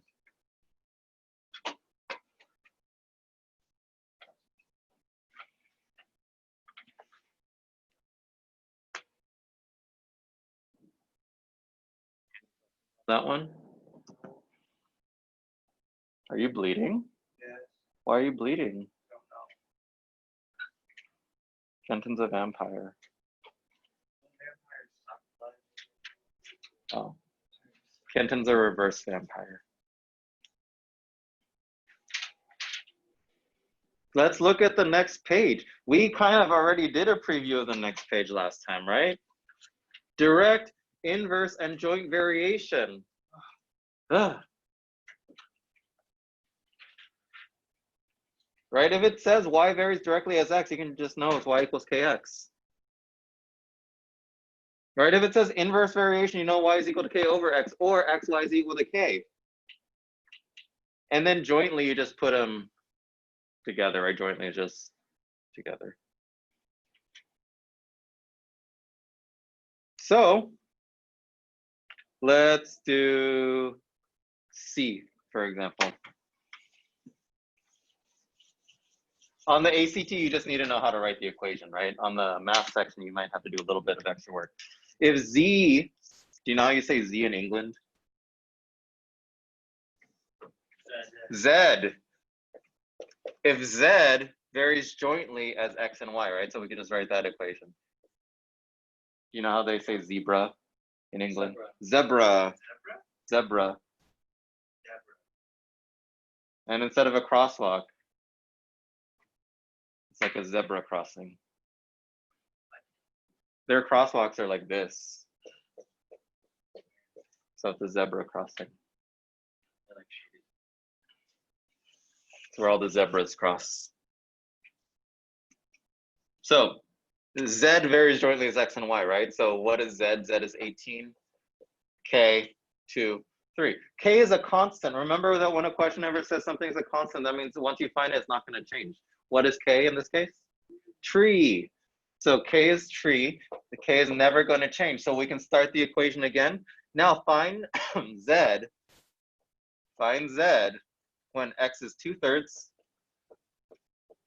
Y is 5/8. Remember that when you have this fraction, it's 3/1. For some reason, sometimes when people see 3 times a fraction, they think 3/3. I don't know why, right? This is 3/1. And then when you multiply fractions, right, you can do cross canceling, right? This 3 cancels because fractions are the opposite of multiplication. This 2 and this 8 cancel. So this is 4. Z is 5/4. You have 5/4 of a zebra.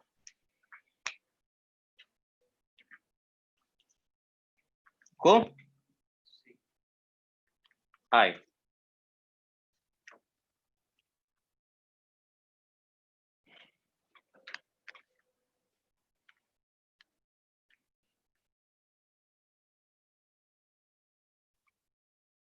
Look at number 1 on the next page. When you're looking for direct proportion, what should you be looking for?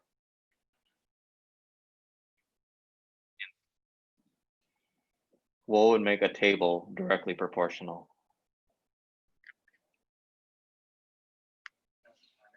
What kind of pattern? Linear pattern. Can you explain what a linear pattern is a little bit more specifically? Kind of slope, yeah. You can think about slope, yes. You're adding, or it could be subtracting too, right? So you're adding or subtracting consistent amounts. Bye. So looking at number 1, which one do you think would have a linear pattern or a direct proportion out of those 4?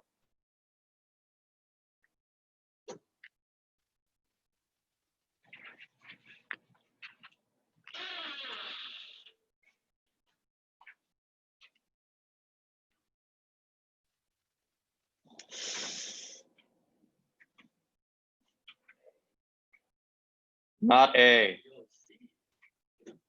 Yo, it's not C. Oh, A does have a linear pattern, doesn't it? Oh, it's not A. It's not C. Oh no, oh my God, this is a trick question. They do have linear patterns, shoot. They all do. The answer is B. Whoa, whoa, I should have clarified this for you. I don't know if I clarified for you this in the science class.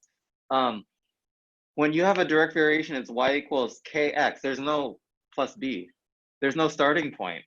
I forgot to mention that. I'm glad we did this. Right, so it must go through 0, 0. Ah. So which one is it? It's actually B. Right, A and C are both linear, right? Because the hops are all the same. You're hopping 2 every time in A. You're hopping 4 every time in C, right? But the only one that goes through the point 0, 0 is B. And we're not hopping up. What are we doing? We're hopping down. So you could have direct variation with a downward slope. That's part of the definition of direct variation. I didn't say that earlier. When you have direct variation, it has to go through 0, 0. Right? Because the equation is y equals kx, right? There's no plus 3, there's no plus 2. There's never a situation for direct variation in which you get a plus something. Glad we clarified that.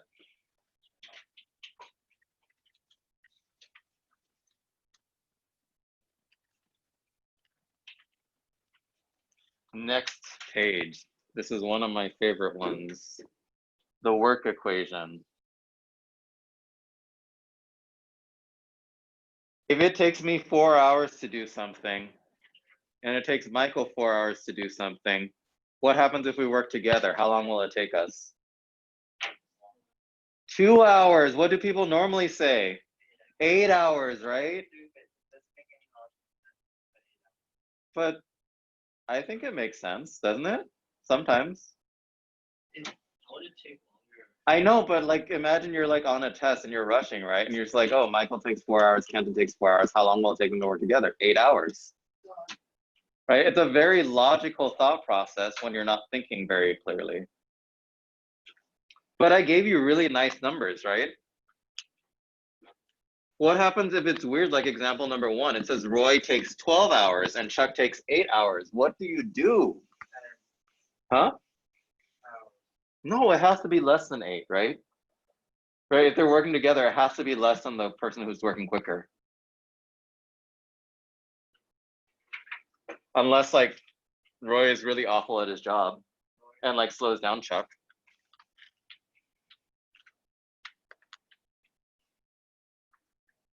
If you ever get one of these work equations, you just need to think of 1 over the first person, the time of the first person, plus 1 over the time of the second person.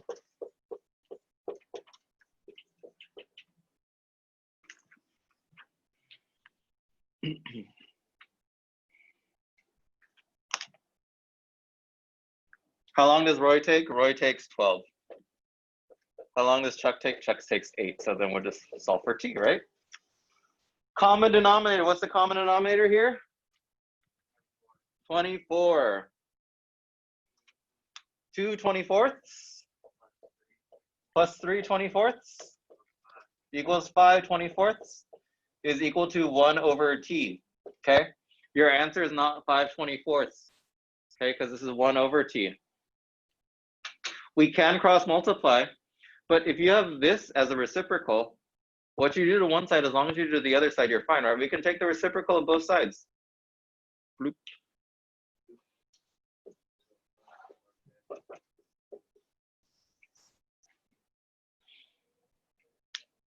How often does it show up? 10% of the time. But from a logical standpoint, right, if you don't remember this formula, which is not too bad, right? If you don't remember, it should be less than 8 hours, right? You can cross out all the answers that are over 8. So it's not going to be an average of their times. Okay, do not think of it as an average of the times.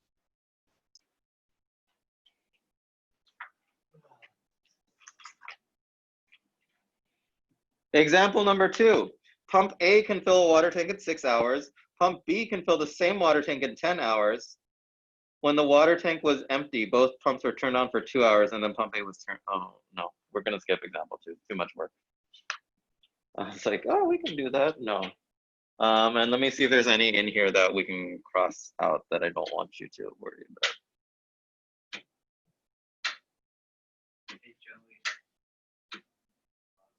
You can skip number 5 on the next page for when you're doing homework. Okay. What were you going to ask me, Kenton? For the SAT, guys, didn't they have analogies, word analogies? Yes.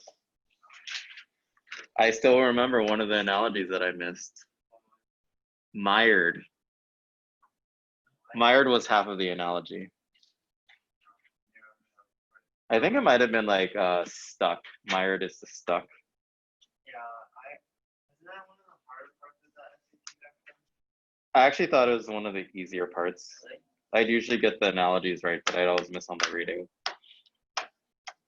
How long did it take you to get a perfect score? A long time.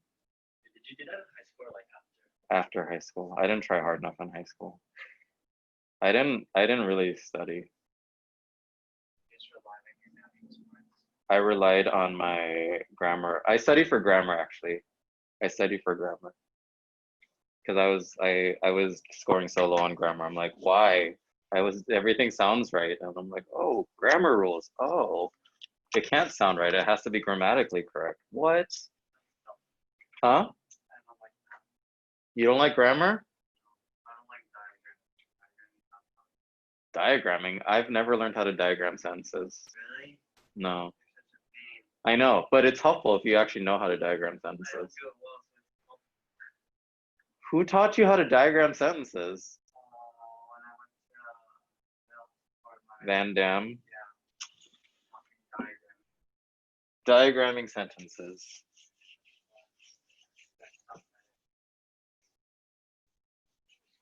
It looks kind of cool though. You have all these like arrows pointing out. Yep. Oh my gosh, why is chapter 15 trig? That's so weird. Trig? Yes, trig. Easy. Trig. I love trig. So, Sokotoa. I don't need to know anything else. Cosecant 1 over secant 1 over dot. What are some of the mistakes that people do when they do Sokotoa? they try to apply to non-right triangles, true. SOHCAHTOA primarily works for right triangles. Okay, that is thing number one. What are some other mistakes that people make when they do SOHCAHTOA? They forget to look at the angle carefully, right? 90% of the time it's this angle when they do SOHCAHTOA, right? But sometimes they ask you for this angle. Okay, that's another mistake. Another mistake that people do when they do SOHCAHTOA is they forget to put an angle next to sine, cosine, or tangent. If you just write sine like this is meaningless. It needs to be sine of something, right? Sine of theta, sine of x, sine of 30, right? There must be an angle. Even if you plug it in your calculator, right? You plug in sine, it comes with this thing. It's begging you to plug in something there. Another mistake that people do is instead of the angle on this side, what do they put here instead? They put the ratio of the sides. Inverse sine. Yeah. So what's the phrase we need to remember? SOHCAHTOA, right? SOHCAHTOA. Sine of some sort of angle is opposite of our hypotenuse, right? Sine, cosine of an angle is adjacent over hypotenuse. TOA is opposite over adjacent. For those of you who've done trig, there's something called the reciprocal functions. Right, reciprocal functions. There's opposite over hypotenuse, but there's also a function for hypotenuse over opposite. Anybody know the name of the one that's hypotenuse over opposite? It's not inverse sine. Inverse sine is something different. We're going to go over that in a second. It is called cosecant. It's cosecant. There's a function for hypotenuse over adjacent. It's called secant. There's a one for adjacent over opposite. Cotangent. How do we pronounce that? Chosha cow. Chosha cow. So in case a question ever asks you cosecant, this is more likely on the ACT. Right? Cosecant is just the reciprocal of sine. Don't think secant is the reciprocal of sine. People think that, right? Because sine secant. No. It's sine to cosecant. What's the abbreviation for cosecant? What's the abbreviation for secant? Sec. What's the abbreviation for cotangent? Cot. This one's easy to remember, right? Cot and tan are reciprocals. So they, yeah. Do we have to know about half angles? No, no half angles. I hate that. Half angles hate you. However, you must know the complementary angle theorem. The complementary angle theorem. What is the complementary angle theorem? 90 minus. Look, if this is theta, right, we could say that this is alpha or beta, but instead of saying alpha or beta, we could write this in terms of theta, right? Right? This is already 90. The two non-right angles of any triangle are add up to 90. So we can just call this 90 minus theta, gasp. I should put, this is always a debate. In your class, did you use Greek letters for radians or did you use Greek letters for degrees? Give me an example. So in certain pre-calc classes, they're like, oh, X must be for degrees. So X would be like 90 degrees and theta must be for radians. No, we use theta for Degrees? too. Okay, yeah, it doesn't make sense in my head. I don't know why people use X for radians. This way makes more sense, but I know a lot of textbooks do it this way. They're like, theta must be a degree, and then X must be in radians. I'm like, what? What? Think of theta as a degree I don't know, but that's beyond the scope. Usually they'll tell you. The question will say degree or radian, and then it's up to you on the calculator, right, to make sure your calculator is in the right mode. Oh. It sucks when you're in the wrong mode and you do the question 10 times and you're like, I'm doing it right, I know it, and then you get the wrong answer. So they'll usually say radians or degrees, just so you pay attention. Okay, so these are complementary angles, right? So that's how we write complementary angles. One is theta, one's 90 minus theta. Okay, if this is A, this is B, this is C. What is sine of theta? A over C. What is cosine of 90 minus theta? A over C. OMG, is this a coincidence that they're equal to the same thing?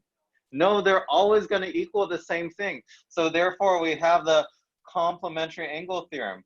Has anybody ever wondered why cosine was called cosine? No, you haven't? It literally has the same word in it. One is sine, one is cosine. I never wondered, but my teacher told me. Well, you should have wondered before your teacher told you. Why is it called cosine? No, it's for complementary angles. They're the same for complementary angles. You can say it backwards too, right? If you know that cosine of theta, then you know that sine is equal to sine of 90 minus theta. And it's true for all complementary angles, right? So if you know your angle, if you know sine of 40, what is sine of 40 equal to? Cosine of 50, right? If they're equal, the angles must add up to 90 degrees. Do we have to know if sine squared plus cosine squared equals 1? Yes, you should know that sine squared plus cosine squared is equal to 1. Wait, what is it? Cotangent squared plus 1 equals Cotan I cosec. Tan I seek, cotan I cosec. no. Cotangent squared plus 1 equals cosecant. Squared, yes. Okay, there's three trig identities, right? One, you need to know this complementary angle theorem for sine is equal to cosine. And then they could write it backwards too, right? If they write that sine of A is equal to cosine of B, you can automatically tell me that A plus B is 90. Okay, that's the rule. Cosine, the angles are complements. Okay, that's theorem number one that you need to know. Theorem number two is what is tan equal to? Tan is equal to, tan of theta is equal to sine over cosine. We can even derive it if we want to, right? Because what is tan? Tan is opposite over adjacent. What is sine? Sine is opposite over hypotenuse. What is cosine? Adjacent over hypotenuse. Look, it's a complex fraction. A complex fraction is you take the first one and then you multiply by the reciprocal of the second one. What's O over half? OA.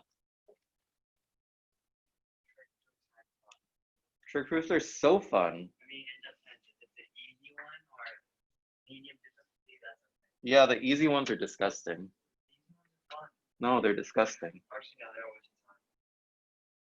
Right, and then the other one is sine squared plus cosine squared is equal to 1. Super duper common.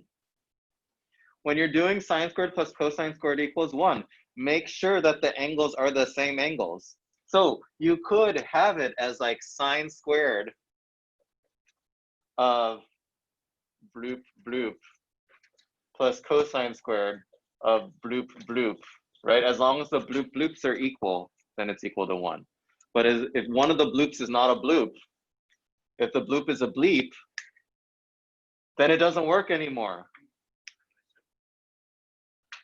Okay? You need a what? What? What?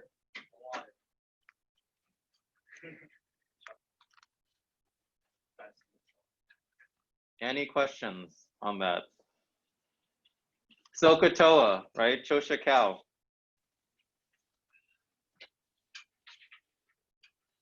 I guess we should go over arcsine, right? What is an arcsine? I don't think it's on here. Is it on here? Arcsine. Oh, I remember learning about this one. Arcsine. Oh no, there is no arcsine on here. Whoa, I need to teach you arcsine. That is just inverse sine.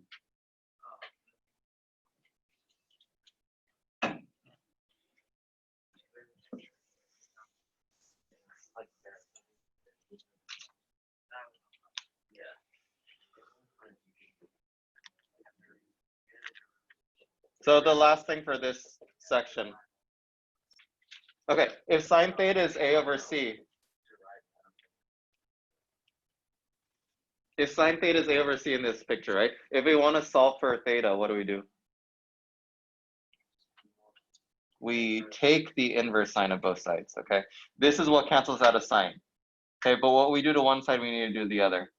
So theta is also equal to the arc sine of A over C. You can say sine inverse, or if you want, you can also say arc sine.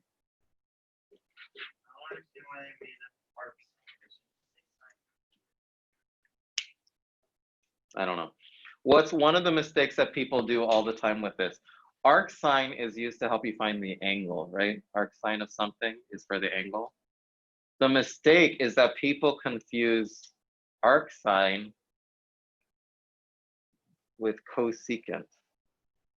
They're different things, right? Arc sine you take of the opposite over hypotenuse to give you the angle. Cosecant is when you set the angle equal to the hypotenuse over opposite. This is a reciprocal function. A reciprocal function is different from an inverse function. Okay?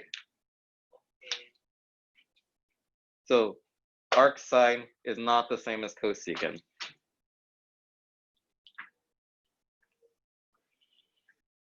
Trig, trig, trig, trig, trig, trig, trig, trig. Section 15.2 is the conversion from radians to degrees or degrees to radians. If you're on the ACT, you need to have this memorized. If you're on the SAT, they give it to you on the front page, yeah? Yeah. So on the front page of the SAT, they say the arc measure of a full circle is 360 degrees. They say the arc measure of a full circle is also 2 pi radians. Right now, 360 degrees and then 2 radians. 2 pi radians, not 2 radians.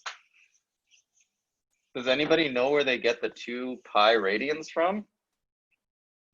It's from the unit circle. Why is the unit circle called the unit circle? What is 1 unit? The radius is 1 unit, yeah? What's the formula for circumference? 2 pi r. So that's why that's where they get radians from. It's the distance around a circle of radius 1. Then we have to also know about unit circle. Like, Yes. questions on if x is greater than. Yes. Yes. Yes. Yes. Yes. Yes. Yes. Yes. Yes. Yes. Yes. Yes. Yes. Yes. Majority of them are just in first quadrant. Majority of questions will be in first quadrant. That is correct. However, on the more difficult questions, you'll end up in different quadrants. Right? So your conversion factor, you just need to remember to do it in the right way. Do it in the right way, right? You can do proportions or you can do train tracks.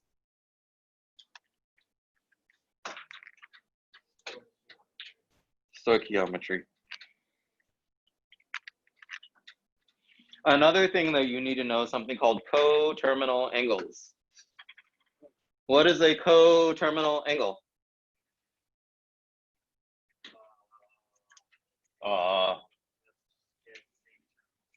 What does terminal mean? Terminal. Airplane terminal. Why is it called an airplane terminal? Why is it called a term? Why is the semester called a term?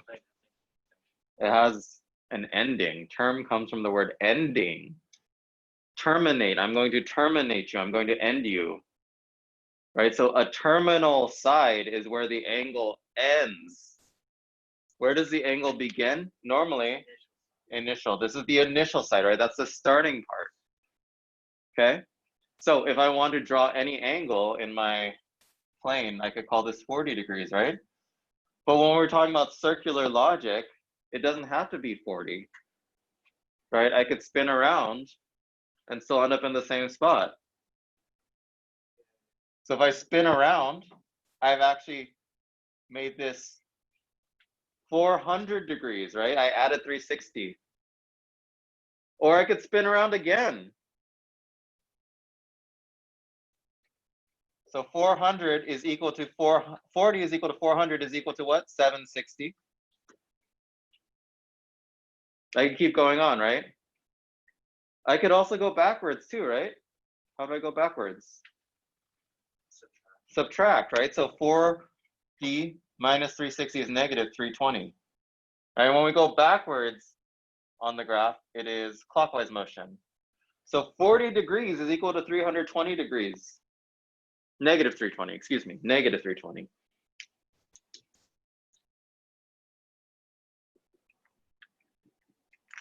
So positive is clockwise, negative is, wait, whoa. Positive is counterclockwise, right?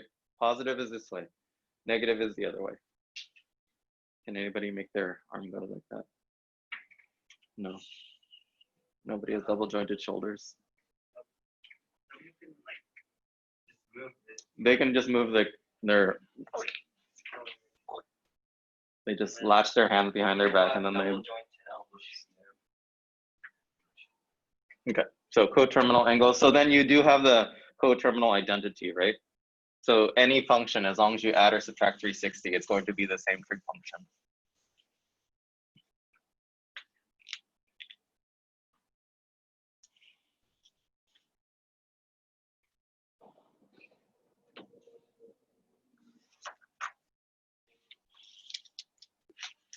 The next page, we're going to talk about the 3 most common trig thingies. Oh, we haven't, why did they put the trig chapter before the special triangles? Do y'all remember your special triangles? Yeah, isosceles right triangle.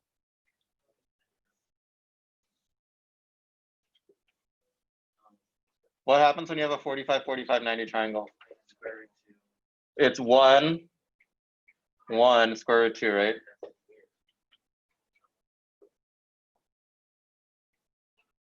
$30, 60, 90. Y'all remember this one? 2, rad 3. 1 is the short side. 2 is the hypotenuse, right? 2 is the biggest side. Rad 3 is the long side. If y'all remember that, on the SAT, the nice thing is it's on the front page. So you don't need to remember this necessarily if you struggle with it, but you do need to know that this is called an isosceles right triangle. Because from there, then you can do the sine of 45, right? What's the sine of 45? Well, it's 1 over rad 2, right? And then if you rationalize, you get rad 2 over 2. And from this picture, you could do like sine of 30 if you want to, right? Sine of 30, opposite of our hypotenuse, 1 over 2. Okay, that's not too bad, right? If you, as long as you have the triangles available for you. On the ACT, you'll have your calculator, right? So it's not too hard to do the unit circle angles. However, where do things come up? Things come up when you have to do the reference angles. Ermagerd.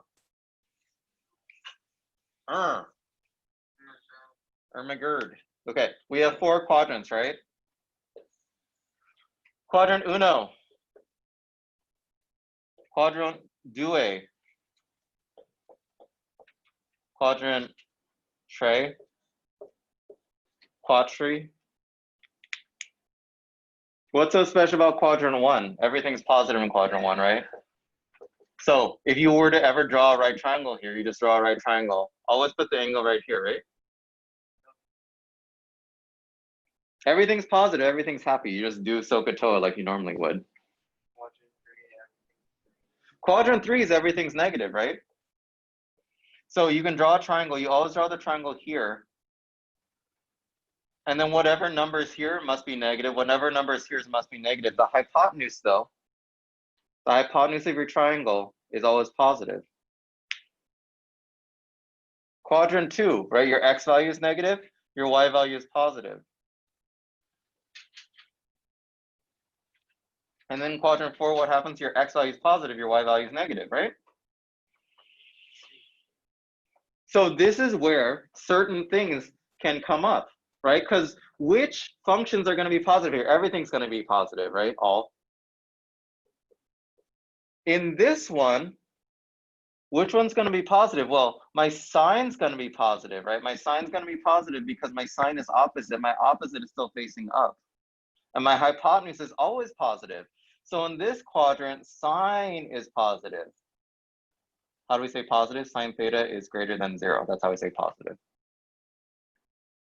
In this quadrant, well, if I do opposite over adjacent, my opposite is negative. My adjacent is negative also, right? Because the x is facing this way. So my tan is positive. And this one, if we're in this angle, right? My cosine, my x is positive, my y is negative. So in this quadrant, my cosine function is negative. So what's the saying that they teach in trig?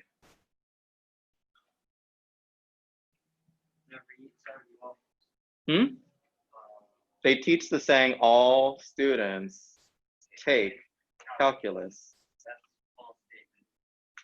Is it? You have to at some point. Most majors require calculus. What majors don't require calculus? I don't know. I don't know either. Sociology, I think sociology. Level calculus. So boring. Okay. So if you get a question about quadrant 2 and they ask you about cosine, right? How are you going to mess up? You mess up by solving the triangle correctly, but not switching it to negative. Right? If sine is positive in quadrant 2, that means cosine is negative.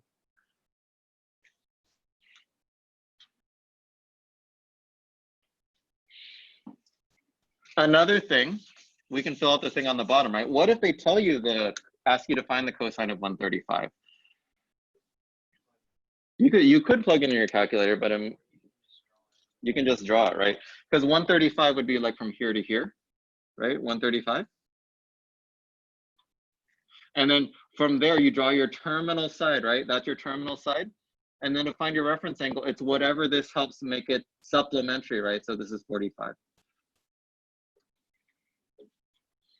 So imagine this were on the non-calculated portion of the SAT. You know that you're finding a 45, 45, 90 triangle in quadrant 2.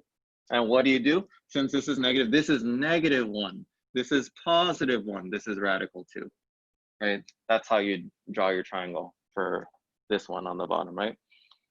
Number 2, it says the reference angle is 210. I'm gonna switch to red. So 210 means we're gonna go beyond, right? 210 means we're gonna go, how many degrees past 180 are we gonna go? 30, so we can draw a triangle here and label this as 30, right? If we label this as 30, that means the opposite of the 30 is gonna be -1, right? Because we're below the x-axis. The hypotenuse is going to be +2, because hypotenuse is always positive. And then what's the adjacent side? Negative radical 3. Yeah? And then the last one, we want the reference angle of 300. 300 means we're going to go all the way around 300 degrees. How much is left over to complete our circle? 60 degrees, right? So this is 30 here.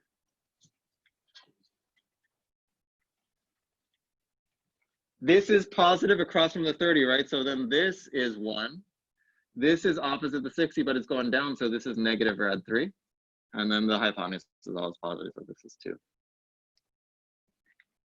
So if they give you obtuse or really big angles, right, you need to be able to know how to draw your triangle. Always make sure that the reference angle is next to the origin. Yay.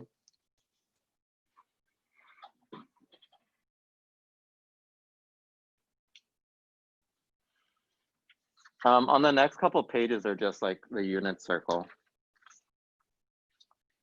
Yeah, so for those of you who are familiar with it, it's a great review.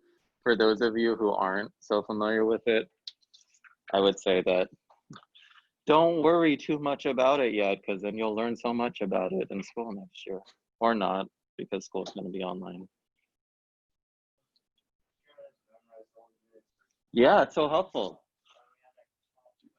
Yeah. You should have, well, in calc, they only do unit circle in calc. Only unit circle. No degrees anymore in calculus. Everything's in radians, so you need to have it memorized. So if you haven't memorized the unit circle, I would encourage you to do so for calculus. They split it up. So they put the 30s on the one page and they put 40 on the back side. So you have the 45s on the other side. Yes. And then on the bottom, for those of you who aren't familiar, those are your quadrantal angles. Your quadrantal angles are the ones on the borders, right? So the identity is cosine is equal to your x value. And then sine is equal to your y value. Right? Cosine is always horizontal, especially when you start taking physics, right? You need to know that cosine represents your horizontal. Sine is your vertical. And then what did we say the identity for tangent was? Tangent is sine over cosine. So we can say that's equal to y over x. So then we can apply to the unit circle,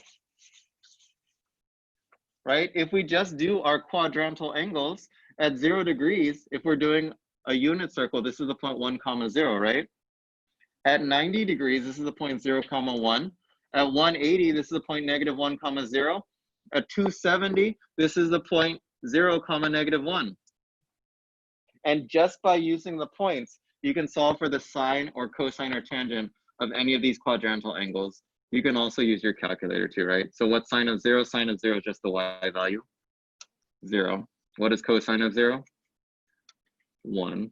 What is tangent of 0? Y over x. The other most common one they give you here, right? What is sine of 90? Sine of 90 is 1. What is cosine of 90? 0. What is tan of 90? 1 over 0. And you mayn't divide by 0. You mayn't divide by 0. I do. Yes. You wouldn't have, double contraction. You wouldn't have, would not have, shouldn't have. Yes. You should not have. You know, a double negative has a slightly different meaning than a positive though. Like, yeah, if you say like, oh, she's so stupid, well, she's not stupid, right? It's not, it doesn't carry the same meaning, right?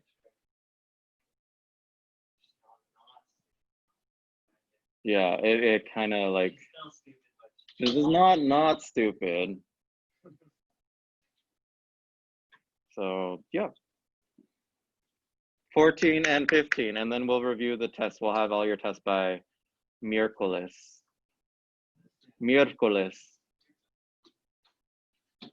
Quarta-feira. Quarta-feira.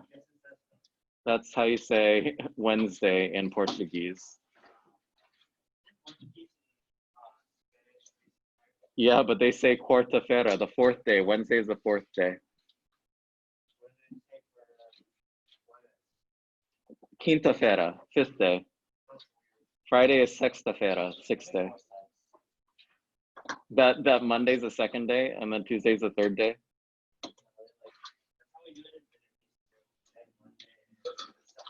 Monday's the second day? Oh, that's interesting. Vietnamese is like Portugal. Technically, Sunday is the first day of the week, but not in Western culture. Lazy.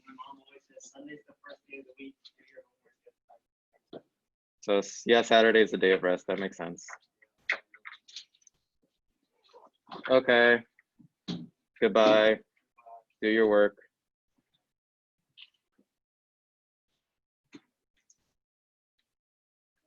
Goodbye.